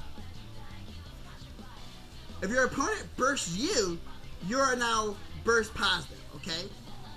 Now, ways to offset the burst economy is, one is, don't waste your burst. 2, gold burst, which gives you back, lets you have 40% of your burst. And the last one is trying to fit auto combos into your routing so you get your burst back. You can literally beat your opponent in burst economy because you did this twice. How much burst I have now compared to if I just did nothing, right? If you do it 3 times, you do it like 2-3 times. Not to mention with the consistent Oki that we have, and how Ken's routing works, you're going to get your burst back really fast. Exactly. That is like a caveat to what this character has. Because not that many characters can do that. Not that many characters can. That is a privilege that Ken has. I'm also a victim of being terrible at bursting, but like this guy drilled it into me to do auto combo as much as possible. Yep, if you're gonna burst. Now, both regular and shadow, you have to keep that in mind. And you also have to understand what the pace of the battle is. Do you need to kill your opponent now, or do you think you can afford to take the chance of doing something lesser to get more, right? Later on. So that's actually a player decision making situation. This all depends on what you value. What's wrong? So, in the world of burst economy, you want to make your opponent use their burst, and you want to try your best to hold on to your burst. But you also have to try to have favorable positioning, which means you have to be trying to win or being in a spot where you're more likely to win, right? So, I'm going to tell you this. You never chase victory. They come to you. I wouldn't even say make victory come to you, just never chase victory. Do you know why you don't chase victory? Makes you antsy and hasty. Well, no. The real answer is row 1. Oh, yeah, you know what? Fair point. Do you guys know what row 1 is? Don't run into stupid shit. I didn't ask you, but thank you for answering anyway. Row 1 is don't run into stupid shit. It is so important and fundamental to learn because running in means you run into stuff like, I don't know, Narukami 2B, Labbers doing DP, or I don't have Labbers on the screen, but you run into stray DPs, or that. It allows you to assess risk and keep you from, dying to arbitrary stuff. So you want to make sure you have a decent draft of not running in without a plan. It's okay to run in if you have a plan. You might get hit along the way, but as long as you have a reason for why you do a thing, you're fine. Like, why did you jump? Why are you running? And they don't have to be super complex, philosophical things. You just have to have, I want to get on my opponent from the air, so I jump. I want to contest the ground, so I move forward. It's really going to be simple as that. And I really mean be as simple as possible in your thinking when it comes to that type of direction, right?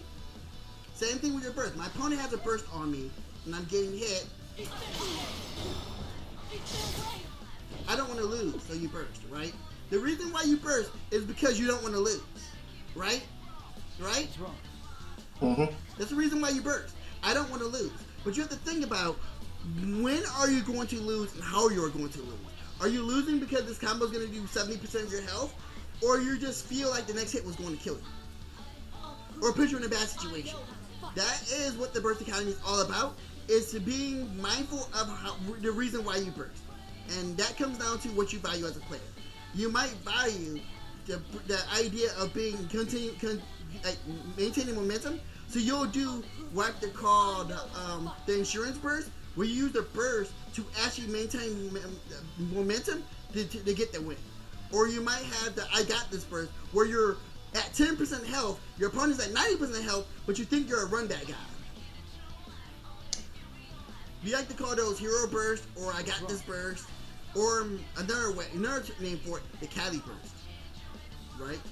You might be a person who'll do I'll wake up gold burst because if I get 100 meter, I get to do dumb stuff. See, those all come down to what you value as a player. And the burst economy, it affects you have not having a burst and your opponent having a burst. You don't notice, but it does affect how your decisions.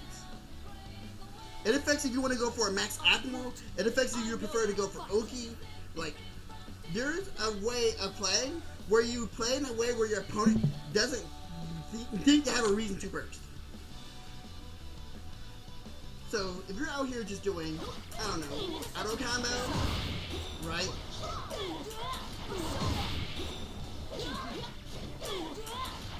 Do you think you're going to burst if you're getting hit by nothing but auto combos, right? You're not going to burst if you get eaten like 3-4 auto combos, right? No one's going to burst because you don't register as a threat, right? Yeah. It's all agreeable, right? No one's gonna burst if you get hit by 3-4 auto combos, right? You're looking at your health getting chipped down. But you know, every time your opponent hits an auto combo, you have another chance of fighting back, right? So let's flip the script again, or not, right? You find your opponent doing all this auto combo shit, right? Make sure the dummy's DP. What's wrong? And you're doing auto combo all day, right? You go, I got this, and then all of a sudden,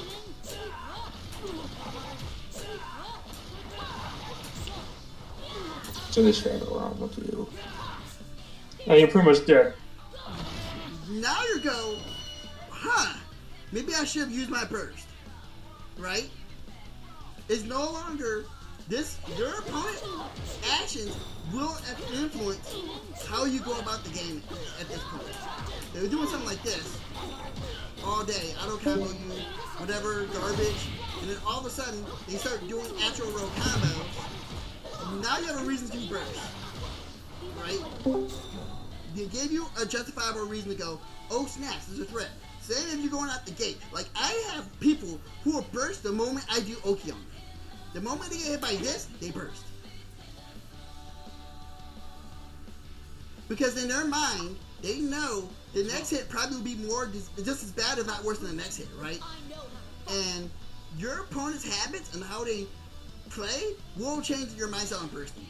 So one way to solve this idea of underestimating your opponent is actually have a foundation for what you value. Like, for me, I'm more likely to rage burst than to momentum burst, unless I'm fighting someone on equal footing. Then I'll consider the momentum burst. But generally, I won't use the burst unless it's to kill. Or I'm on my tip and I decide to burst you because I want to cement victory in a way that makes you go, so he actually uses his burst. And this is like the 20th game I lost. I'm sick of this guy. Like, now he's just not letting me win. I thought I had it. He's just straight up not letting me win.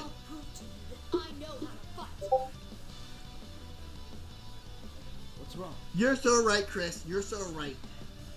I'm not going to say it out loud, but you're so right. He gets it. So, let me see it. Yeah, take a look at the chat. Right?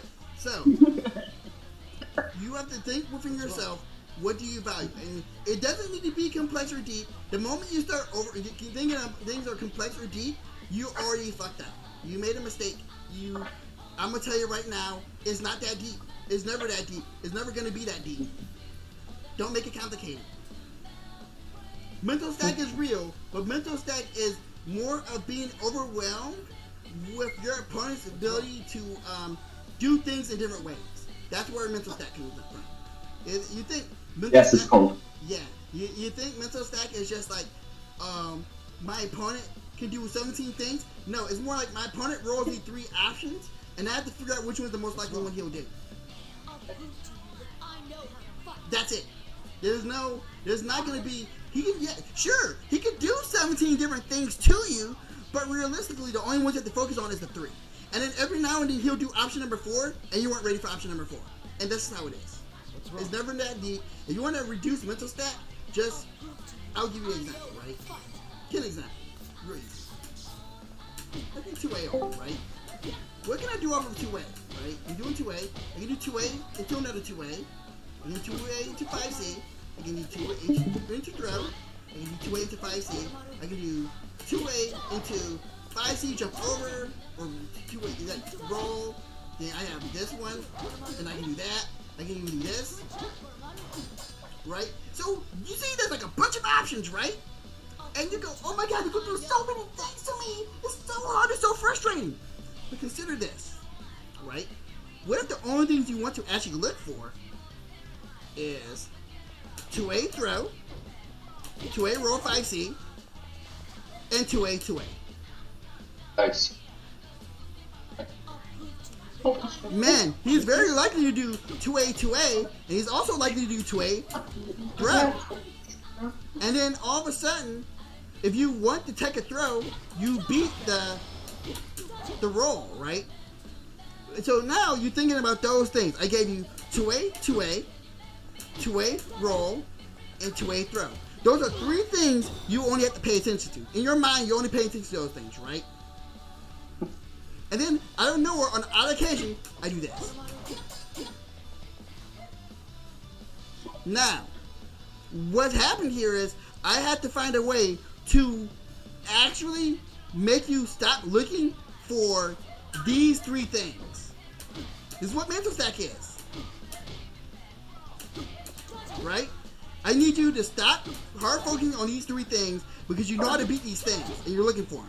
So, I'll start doing bizarre shit like this. Or maybe. Right? That's just the mental stack. Mental stack is your opponent can do 15 different things, but you have to actually make them do the weird thing to open you up. It's just that simple. That's all mental stack is. You don't need to confound yourself. That's why you can get hit by stuff like fuzzies, because your opponent will hit you with like 3 things, but you forget the fuzzy exists. So then you eat a fuzzy and you die. That's why the shower not to a fuzzy kind of sucks to deal with. What's wrong? But if you take mental note of the fuzzy, you're now susceptible to other stuff. And absolute defense is really hard to achieve because it's more of a read on the actual player. And what Ken's really good at is being able to overwhelm you with mental stack. All those things I went over where I just do this. Right? Those 3 things. Now, what Ken could do instead is, he knows you want to throw, so he does this. Or he'll do this. And you get hit, right? Or maybe he'll do like this. And you get hit by the dog. So you're throw to beat the throw, and you get called out for it, right? Or he'll do something like this.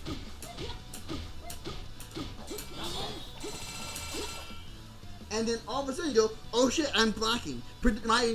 My solid defense is been warped because the dude decided to throw a dog on me or something. Or maybe I'll just do this instead. Because the 2C is delayed, so I'll do something like this to get the delayed hit. And that's what Ken's really good at. Ken's really good at turning those 3 little things into the bare minimum, and then do like the 15 things as the norm. And that's why Ken's messed up. In case you were wondering why Ken's messed up, is because the really basic information you get from every Ken player is different. Like, I will likely do something like this, because I can extend my pressure by just doing something like this. Right? But then you can have someone like F-Storm who will probably do some nonsense like this. I'm not actually going to do the F-Storm, but you can do something like this. Aww. Right? And that's the thing you're looking for. And then you have there's some random ass sugar puff just doing something like this. And this is the Ken conundrum. The Ken conundrum is every Ken player, bare minimum, is completely different than the other Ken player. So There's so much shit this character. Yeah. That is the Ken's true power. Is that the power of Ken is that we all can be different, and your opponents have to actually build a resistance to that. There's stuff that you can definitely steal from other people, but you shouldn't steal your entire game plan from them. Really? Because if you do that, Ken will innately become weaker because you're limiting your creative ability with what he does. Exactly. That's exactly it. Every Ken player is completely different in how they conduct themselves, as it should be. Some Ken players will pressure wild. You have Strawslot, he's still learning, but he'll try to do some basic stuff because, you know, it's basic and it works, right? You have me, who have me who will be like, I'm on custom combo alert. So you can do a resolve J2B. Huh?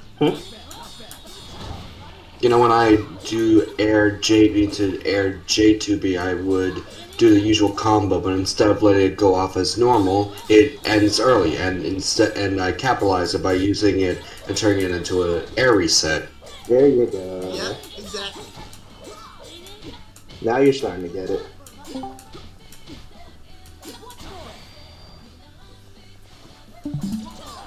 So Shadow King can do some scam stuff like this, and then Shadow Frenzy, and then what happens is when you Shadow Frenzy, you get to do like air dash one more time.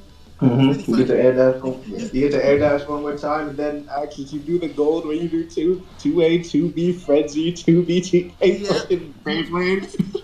Exactly. So now we can get to. I had to explain all that because I need you guys to understand burst economy and all this nonsense. Because this is when we can have the shadow conversation. We all love the shadow conversation, right? The shadow conversation. Yeah, is great. shadow broken, top tiers, all that. So we're gonna talk about the shadow. Man, my color got warped. I hate this. Yeah. There we go. No, I'm on Is the regular. You're on regular, Ken. Shadows. All Is right. the rest of this presentation about shadows? Yeah, this is the start of the shadow. We're gonna talk about the nonsense that shadow. So, Osu said that Ken and Shadow Ken are around the same power level, and if you believe him, well, you've been lied to. So No, Shadowcan is like usually better on the average. it depends on what you're looking for. If you want to just beat people in 3 combos, regular Ken's better for that. Regular Ken's better at closing out games while riding the momentum, because he can just hit you 3 times and win. But Shadow Ken doesn't get to put that type of damage on the board to be as threatening. So, we'll talk about this. I gave you all this burst economy talk and how to value your burst so we can do this one thing, alright? And thank you so much for the presentation, by the way. I have to get going. But thank you. Don't worry, I recorded it. Alright, take care. Alright, take care. Holy, is that the Prince of Frauds himself? Yeah, he came in. Many such cases. Many such cases. So, alright. No one in the game has it as privileged as Shadowkin for this one thing. No one. And that one thing is, let me tell the dummy to stop blocking, is something like this.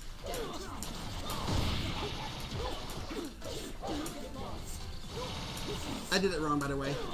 Right when I went for It's it. kind of broken. It's pretty broken. Yep. Pretty broken. Oh right, my burst is infinite. Well, it can't be infinite. I have to turn it off. He's the only one in the game who get to do this in like a bajillion different ways. I love how that didn't hit. I love that. I love this.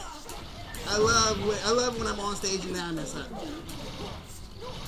You too, huh? Yeah. You see where my burst is, right? I love Look how neutral much- frenzy. This is called neutral frenzy. And what happens is, whenever you're in a state of not doing anything and you pop frenzy, it basically acts as a gold burst, where you burst and you keep 40% of your meter. Right? So, under normal circumstances, if you're hitting someone, you don't get any burst back when you pop frenzy. Of course, I'm on infinite, so that doesn't work. So let's do it again. See, you have no burst when you do it like that. But for some odd reason, this character can just basically turn almost every confirm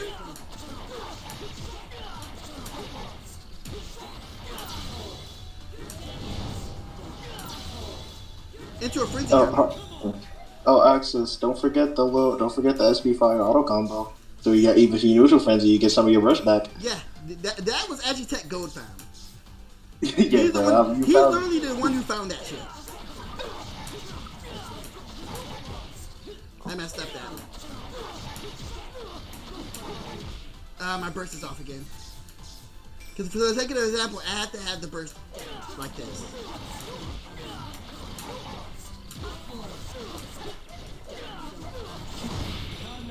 And that wasn't even like the right thing to do. I'm supposed to do SB fire into it. Which is funny because the person in question just actually came to the call. He's the one that discovered the shit. So shout out to Gold for discovering it. Because I didn't even think about that. I'm like, SB fire should scale so horribly that you can't do it. But he was like, he's persistent and found a way to make it work.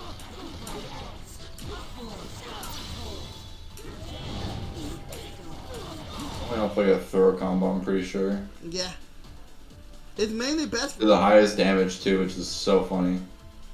Yeah. Are you still with for now, Gold? So, Huh? I was asking if you still retired. Yeah.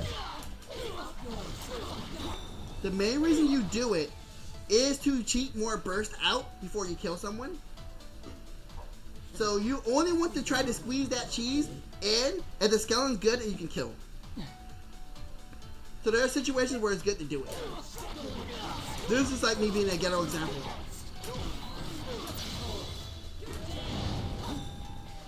It's also really specific in how you do it. But yeah, this character will just get the frenzy regardless. He can get just neutral frenzy off of damn near anything. Oh man, I got a straight air hit. This is not good. Whoops! Huh.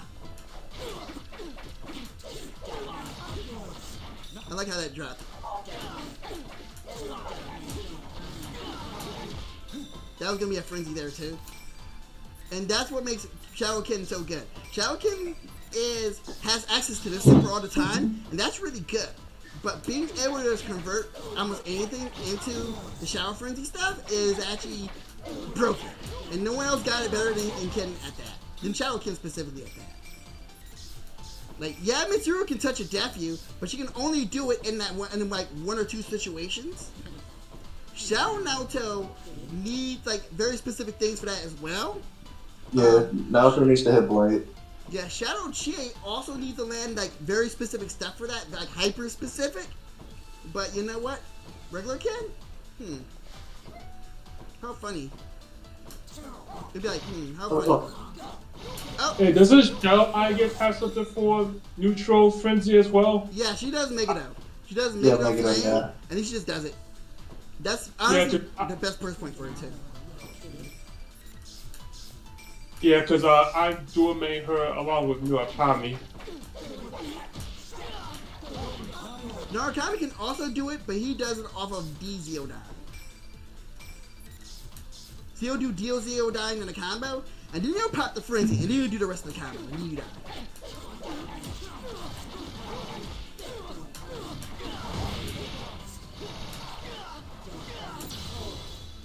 This is off of air confirm, by the way. Stuff like that.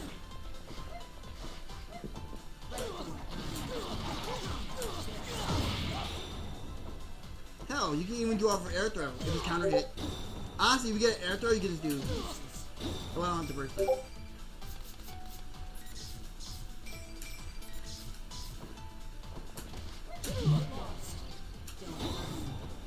Really hard though, but you can do that.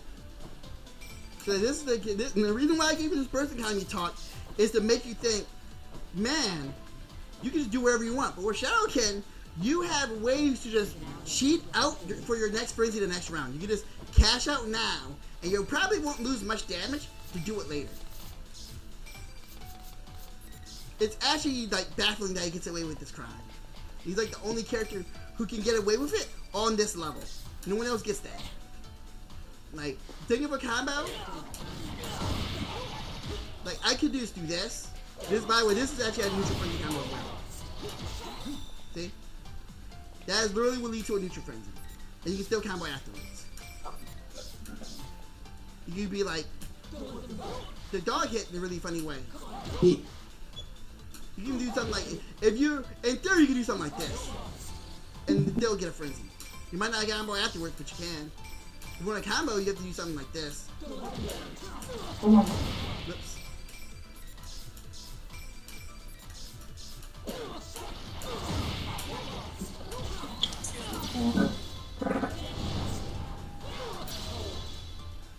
Now, another important thing to note is, when you neutral frenzy, your shadow gauge drops down slower. It actually drains slower than if you do it in a combo. So, even bigger benefit is that Ken gets to do even more, you get to do different routing because he has more time to do the route. So, sometimes you need to do D-Fire into SB Awakening Super. And you might not have the time, but if you neutral frenzy, you'd have the time. And there's also this type of route. Let's see if I find it. Is it the me special? Are you gonna do the me special? Nah. Okay. Oops. Something like this actually works better.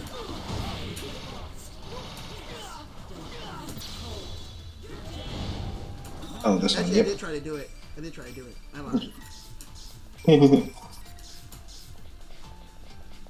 I mean, just yeah.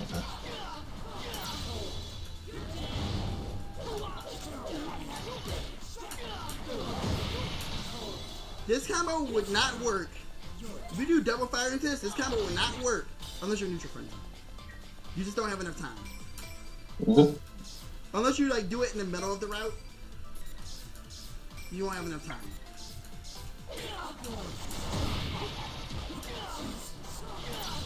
Like if you do the yeah, this one. Yeah. So there is benefits to doing it. Your actual meter go down slower, and you get more burst. And Ken can do it off of practically anything as long as as long as you know your routing.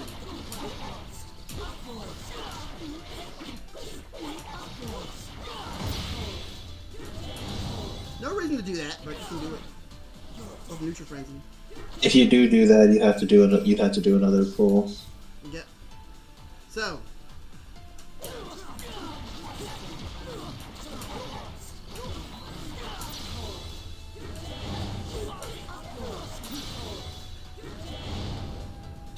That was just too many pulls. But that's the main idea. You can even do something like this. As long as the dog's hitting, you can probably neutral frenzy it. You can even do something like this again.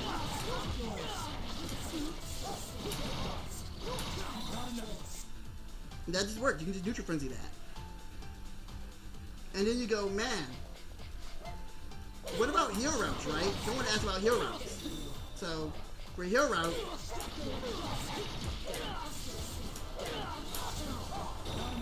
you neutral frenzy off that too. So there's literally situations where your opponent gets checkmated because you're doing heal route. I keep hitting the wrong thing. Might be actually. There we go. And then you pop frenzy, and that's a neutral frenzy. You can literally checkmate people by just doing it. Because since my heal is projectile involved, that means it can be burst. Yeah, because bursts are considered projectiles as well.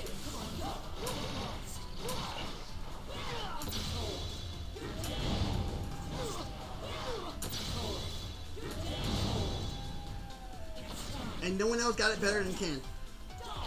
Despite his downsides of having recovery on all of his moves, except for Dog,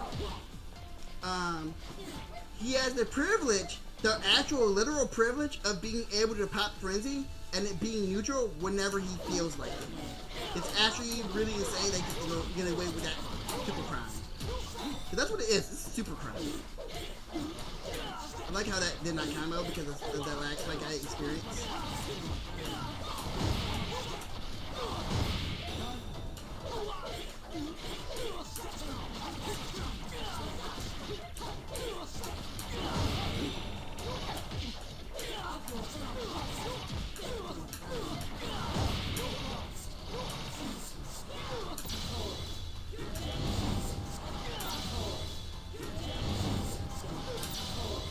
So I can sneak that one last one in.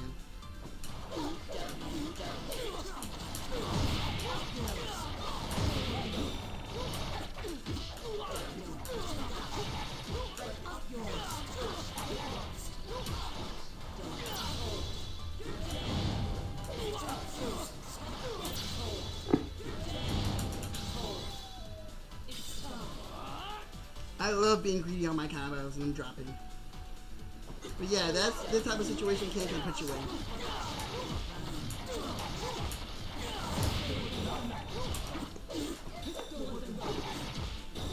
And all you need for people to be for sure dead is around, let's say,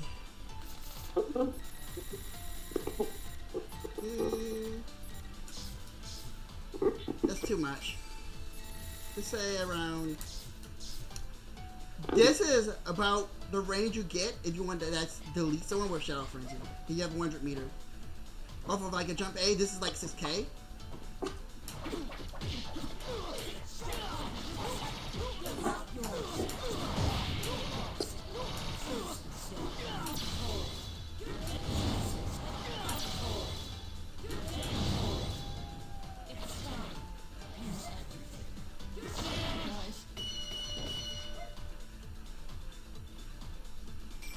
And realistically, you get that by just landing like one decently good combo.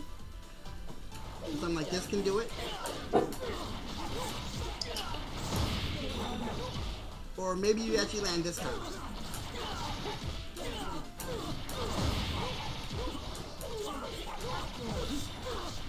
Actually, Crazy, right?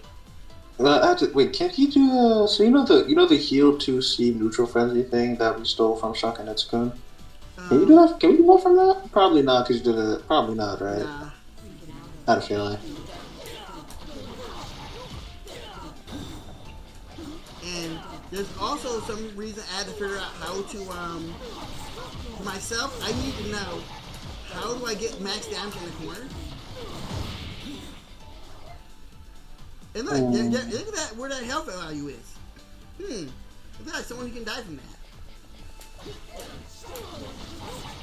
Okay, I did the wrong route. That was supposed to be it. Yeah, you gotta wait to keep it. You only need to do roughly like 3.5k to put people in a range where it's going to be able to kill them. That's all you really need to do realistically. To this and like this. And now, all of a sudden, if you have 100 meter,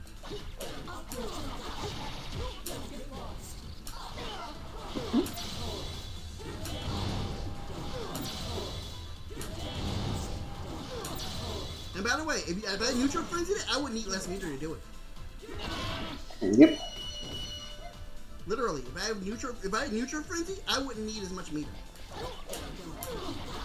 Yes, 6k off of throw in the corner with neutral frenzy. That's right.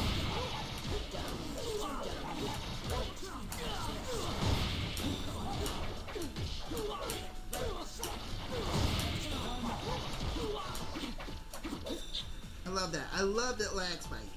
But yeah, that is the main perk of Shower King. But then you go, man, you're making Shower King sound like a completely, like, he just eclipses regular Ken. Now, the screwy thing about regular Ken is that not only you get to, like, not think about if you should hold the burst or not. When it comes to fighting for momentum, you don't have to think about it as much as Shadow King does. Because Shadow King needs to land a hit, right? And people can just deny you that by bursting you before you get it. But regular King has this disgusting thing where, just look at the damage, right?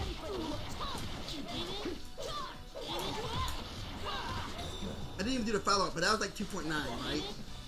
So what regular King can just do, you just, and this is the baby combo, right? This is the combo that's gonna die.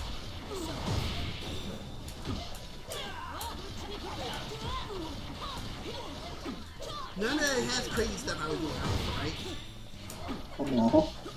Oops, you got hit by that. Time to die.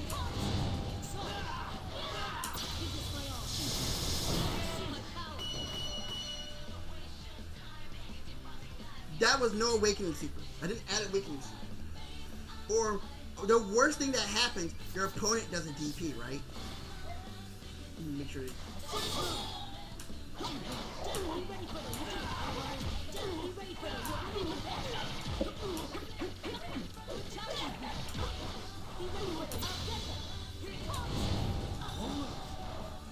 The damage, right?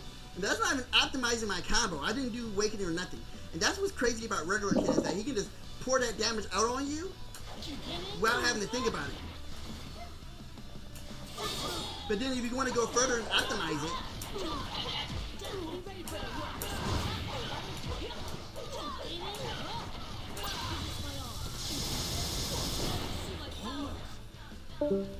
and that's not awakening.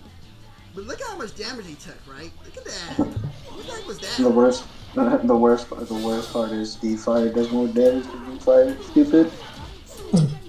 So if you're thinking about, like, man, maybe your regular Ken is actually like, yeah. By the way, this is character specific to hit that. You want to hit that? Yeah, that one. Yeah. Yeah, well, yeah. And keep in mind, look how much damage he took because he also DP'd. So he took some blue, you take that.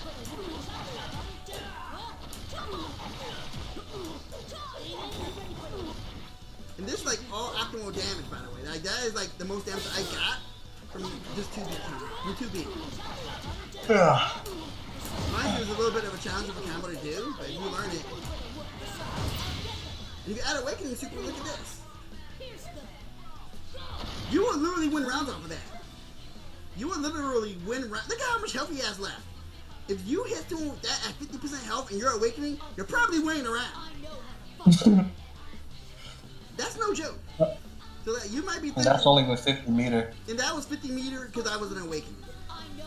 If you're not an Awakening, you get less. But just think about that, right? Man, this combo right here. This combo is 3K, right? Burger King gets this 3K, right? If you do this 3 times, and the last time you added a super, you win. You kill almost everyone. If you do this 3 times. This is what regular King gives you. Thanks game for lagging. I'm looking at bounce. Thanks for the boot camp, man. No problem. So the video is gonna be there too. So if you miss anything after this, you can just watch it. All right, cool. Later. Yeah.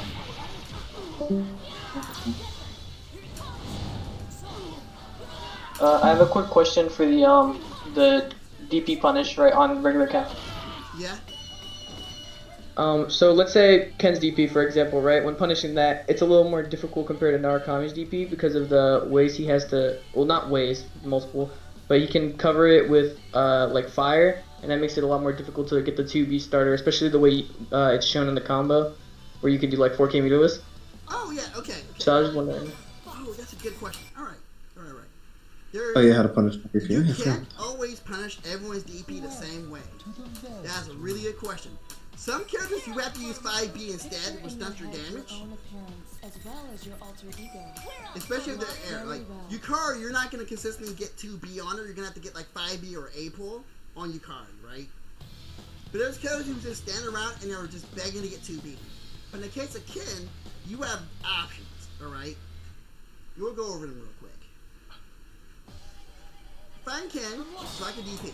Jump B is one way to go about it. Universal is air throw. You don't have to think about air throw. And it beats fire super. Because when you do fire, Koromaru is only Envo and not Ken. Yeah. If you do hit this, it gets messed up because of the height.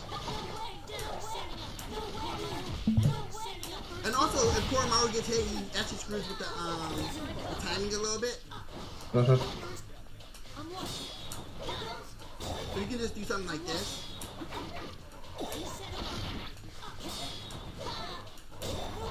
That also works?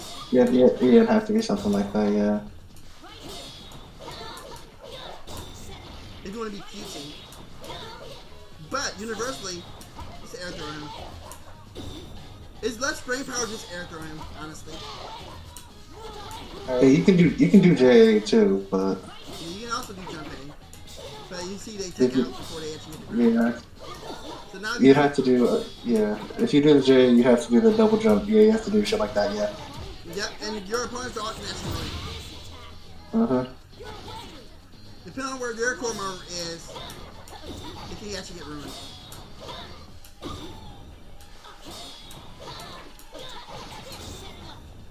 See? And that's another thing you have to be mindful of. I didn't if I do another boot camp, it'd probably be about matchups. But also, Access. Yeah. Would it be safe to assume that you can punish Show DP the same way you can punish Ken DP? Because Show doesn't have super cancels in the air, so you get the guaranteed 2B. My recommendation for punishing Show, both of them, because regular Show can't, and you can actually honestly just do whatever. But the problem is they both have a follow-up.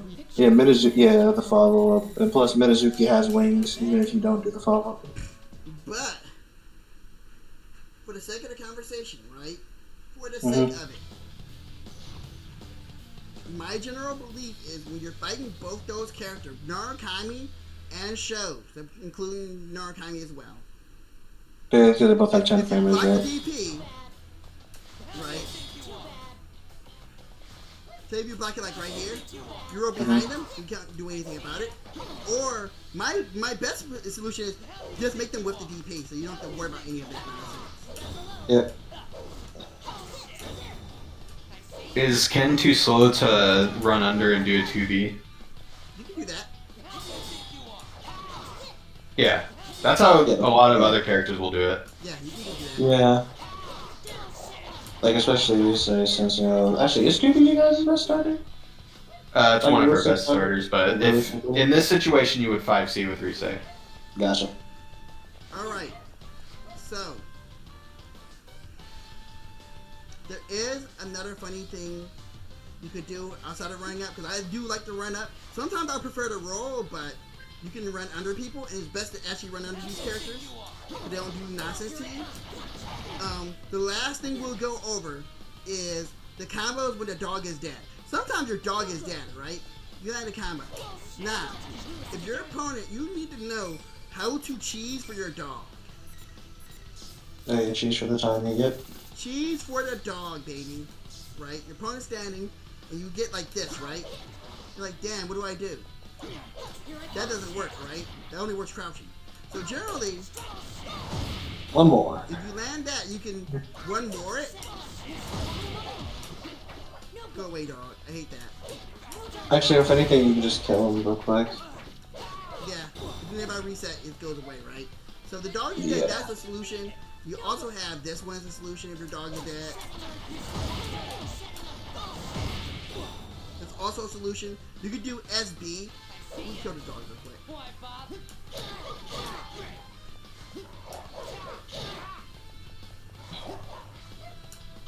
I can't be, I'm gonna say die Kormaru.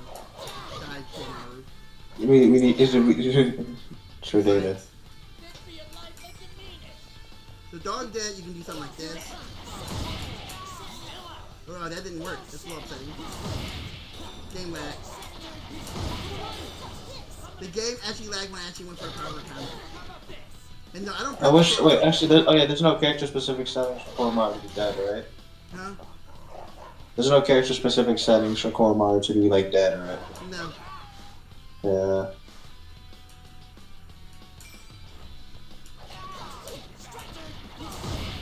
My favorite personally is this one. Because it gives a really good knockdown so I can use 5A. And it also gives some travel distance. Now, the best one is when they're crouching. Because when they're crouching or counter hit, you get this as an option. When they're crouching, you don't have to do this. You can do something like this.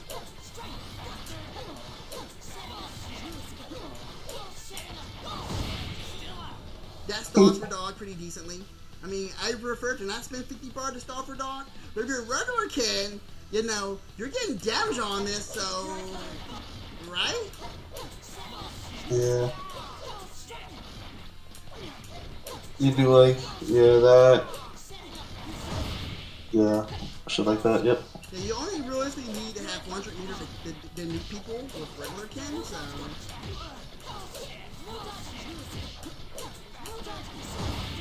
Is that not pretty? I mean, I'm adding a bunch of 2 ways to a combo. See? You can stick your little cheesy reset in there, right?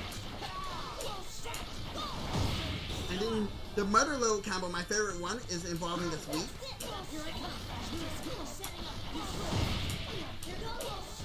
Oh yeah, this. That's also another good one.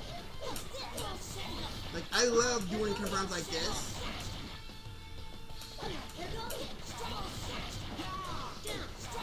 I believe this has SMP on it. Yep, it does.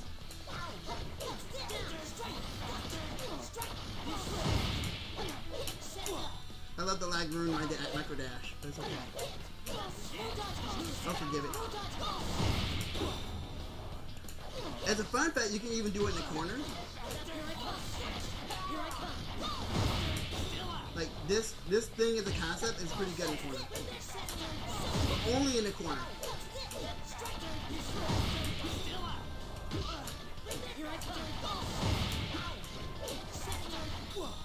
Which is kind of fascinating that you can do this in the corner.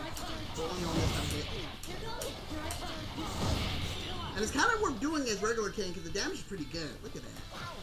When Shadow King doesn't have much of a reason to go for this type of confirm.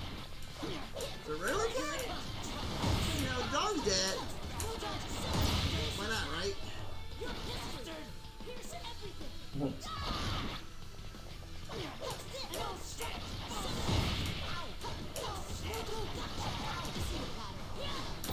Maybe you need to cheese some bursts before, right?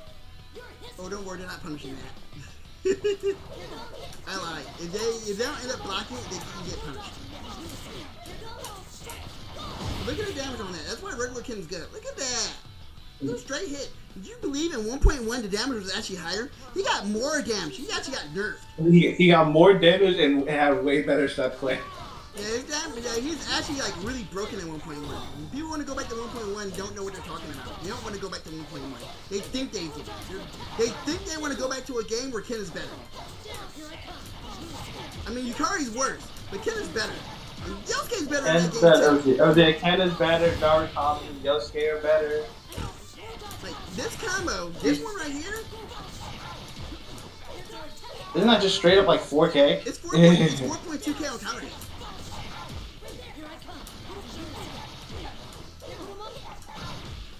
Dude.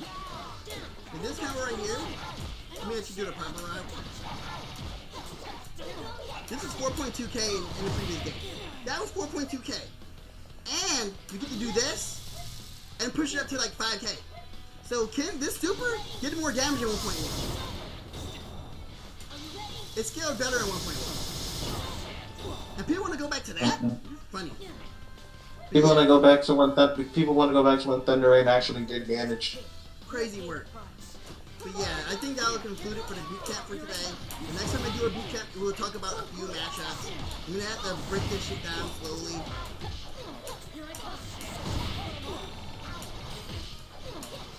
But yeah, don't just go, man, I should only play Shadow Ken. If you don't want to hold your burst to try to nuke people, then maybe regular Ken's for you. And that's okay, because regular Ken hurts like hell. I mean... And I also tell the Ken players, people keep saying I'm mean when I say you're not built for Shadow. The reason I say that, you don't have, your burst habits are too normal main, you're too normal build. I mean, look at this damage! Like the most random flying B, you get like Look at this! I'm doing baby, I'm doing that route. Here we go. Yeah, you're doing this one. Here we go. Oh yeah. Actually, I think you get the triple one off of this one. No, you don't. Oh, you don't. Okay. Alright, never mind. Oh, you did 5A? Okay, yeah. If it was 5B, then you get it. Yeah. What's this? I mean, come on. 5K. 5K. Yeah, 5K.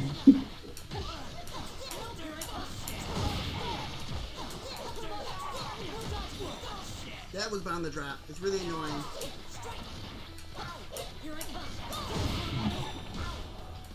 The timing on this is really awkward. I hate it. Excuse me. I feel like you can opt out do easy stuff. You need me, you stupid ass. Like you hard stuff. It's an old man trying to do hard shit. Look at that, 5K. Look at that, 5K. What was that? Yeah, bro, this character, if you have 100 meter on this character, they should at minimum be taking 4.8 to 5K, depending on the hit. I mean, realistically, as long as you have cross as an option, you'll always shout out to the Yeah, like if you're awakening, then yeah. If you're awakening, then yeah. 5K, it's like you take cross slash and you gave it to Ken, but the cross slash is way more broken in like different ways because cross slash isn't a freaking 7-frame super. Yeah, cross slash is like what? I know it's a decent reversal to do, but like I forgot how fast it is exactly. Is it still single? It should still be single digit frames, dude. That's what I'm saying. Like a 5B and a 5A and a 5B are almost the same, really. They're almost the same in terms of how you route your combos and stuff. I mean, of course, the actual damage scaling is different. Look at this, right? If I did 600 less for off of 5A. 2A is when things get a little bit funky. You can fix that by just, spending more bar, I guess. Do that, yep. But yeah, that's the main benefit. Now, the main benefit of Shadow of playing regular Ken is that you don't have to think about your burst habit as much as Shadow Ken. And you get more damage per hit, so you don't have to worry about trying to line up for that right hit. So he died for you guys too, right? Right. Yeah. You have to optimize. I thought my Wi-Fi killed itself. Yeah. So before I'll close out, I will say these couple things. For Shadowkin, you gotta be optimal about your burst habits. You have to be optimal if you want to burn your burst on a kill or whatnot. Regular King, you don't have to worry about that. Not at all. You just need that meter. So it comes down to how you use your meter to get your opportunities versus you know, save the explode people. And the last bit is we're gonna have to close it down, so I'll finally say this.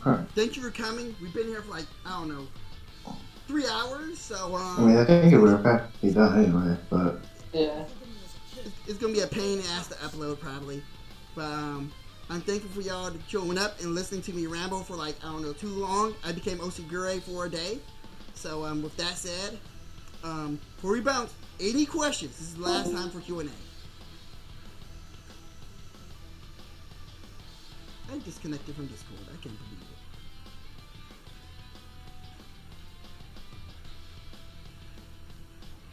it. I disconnected from Discord.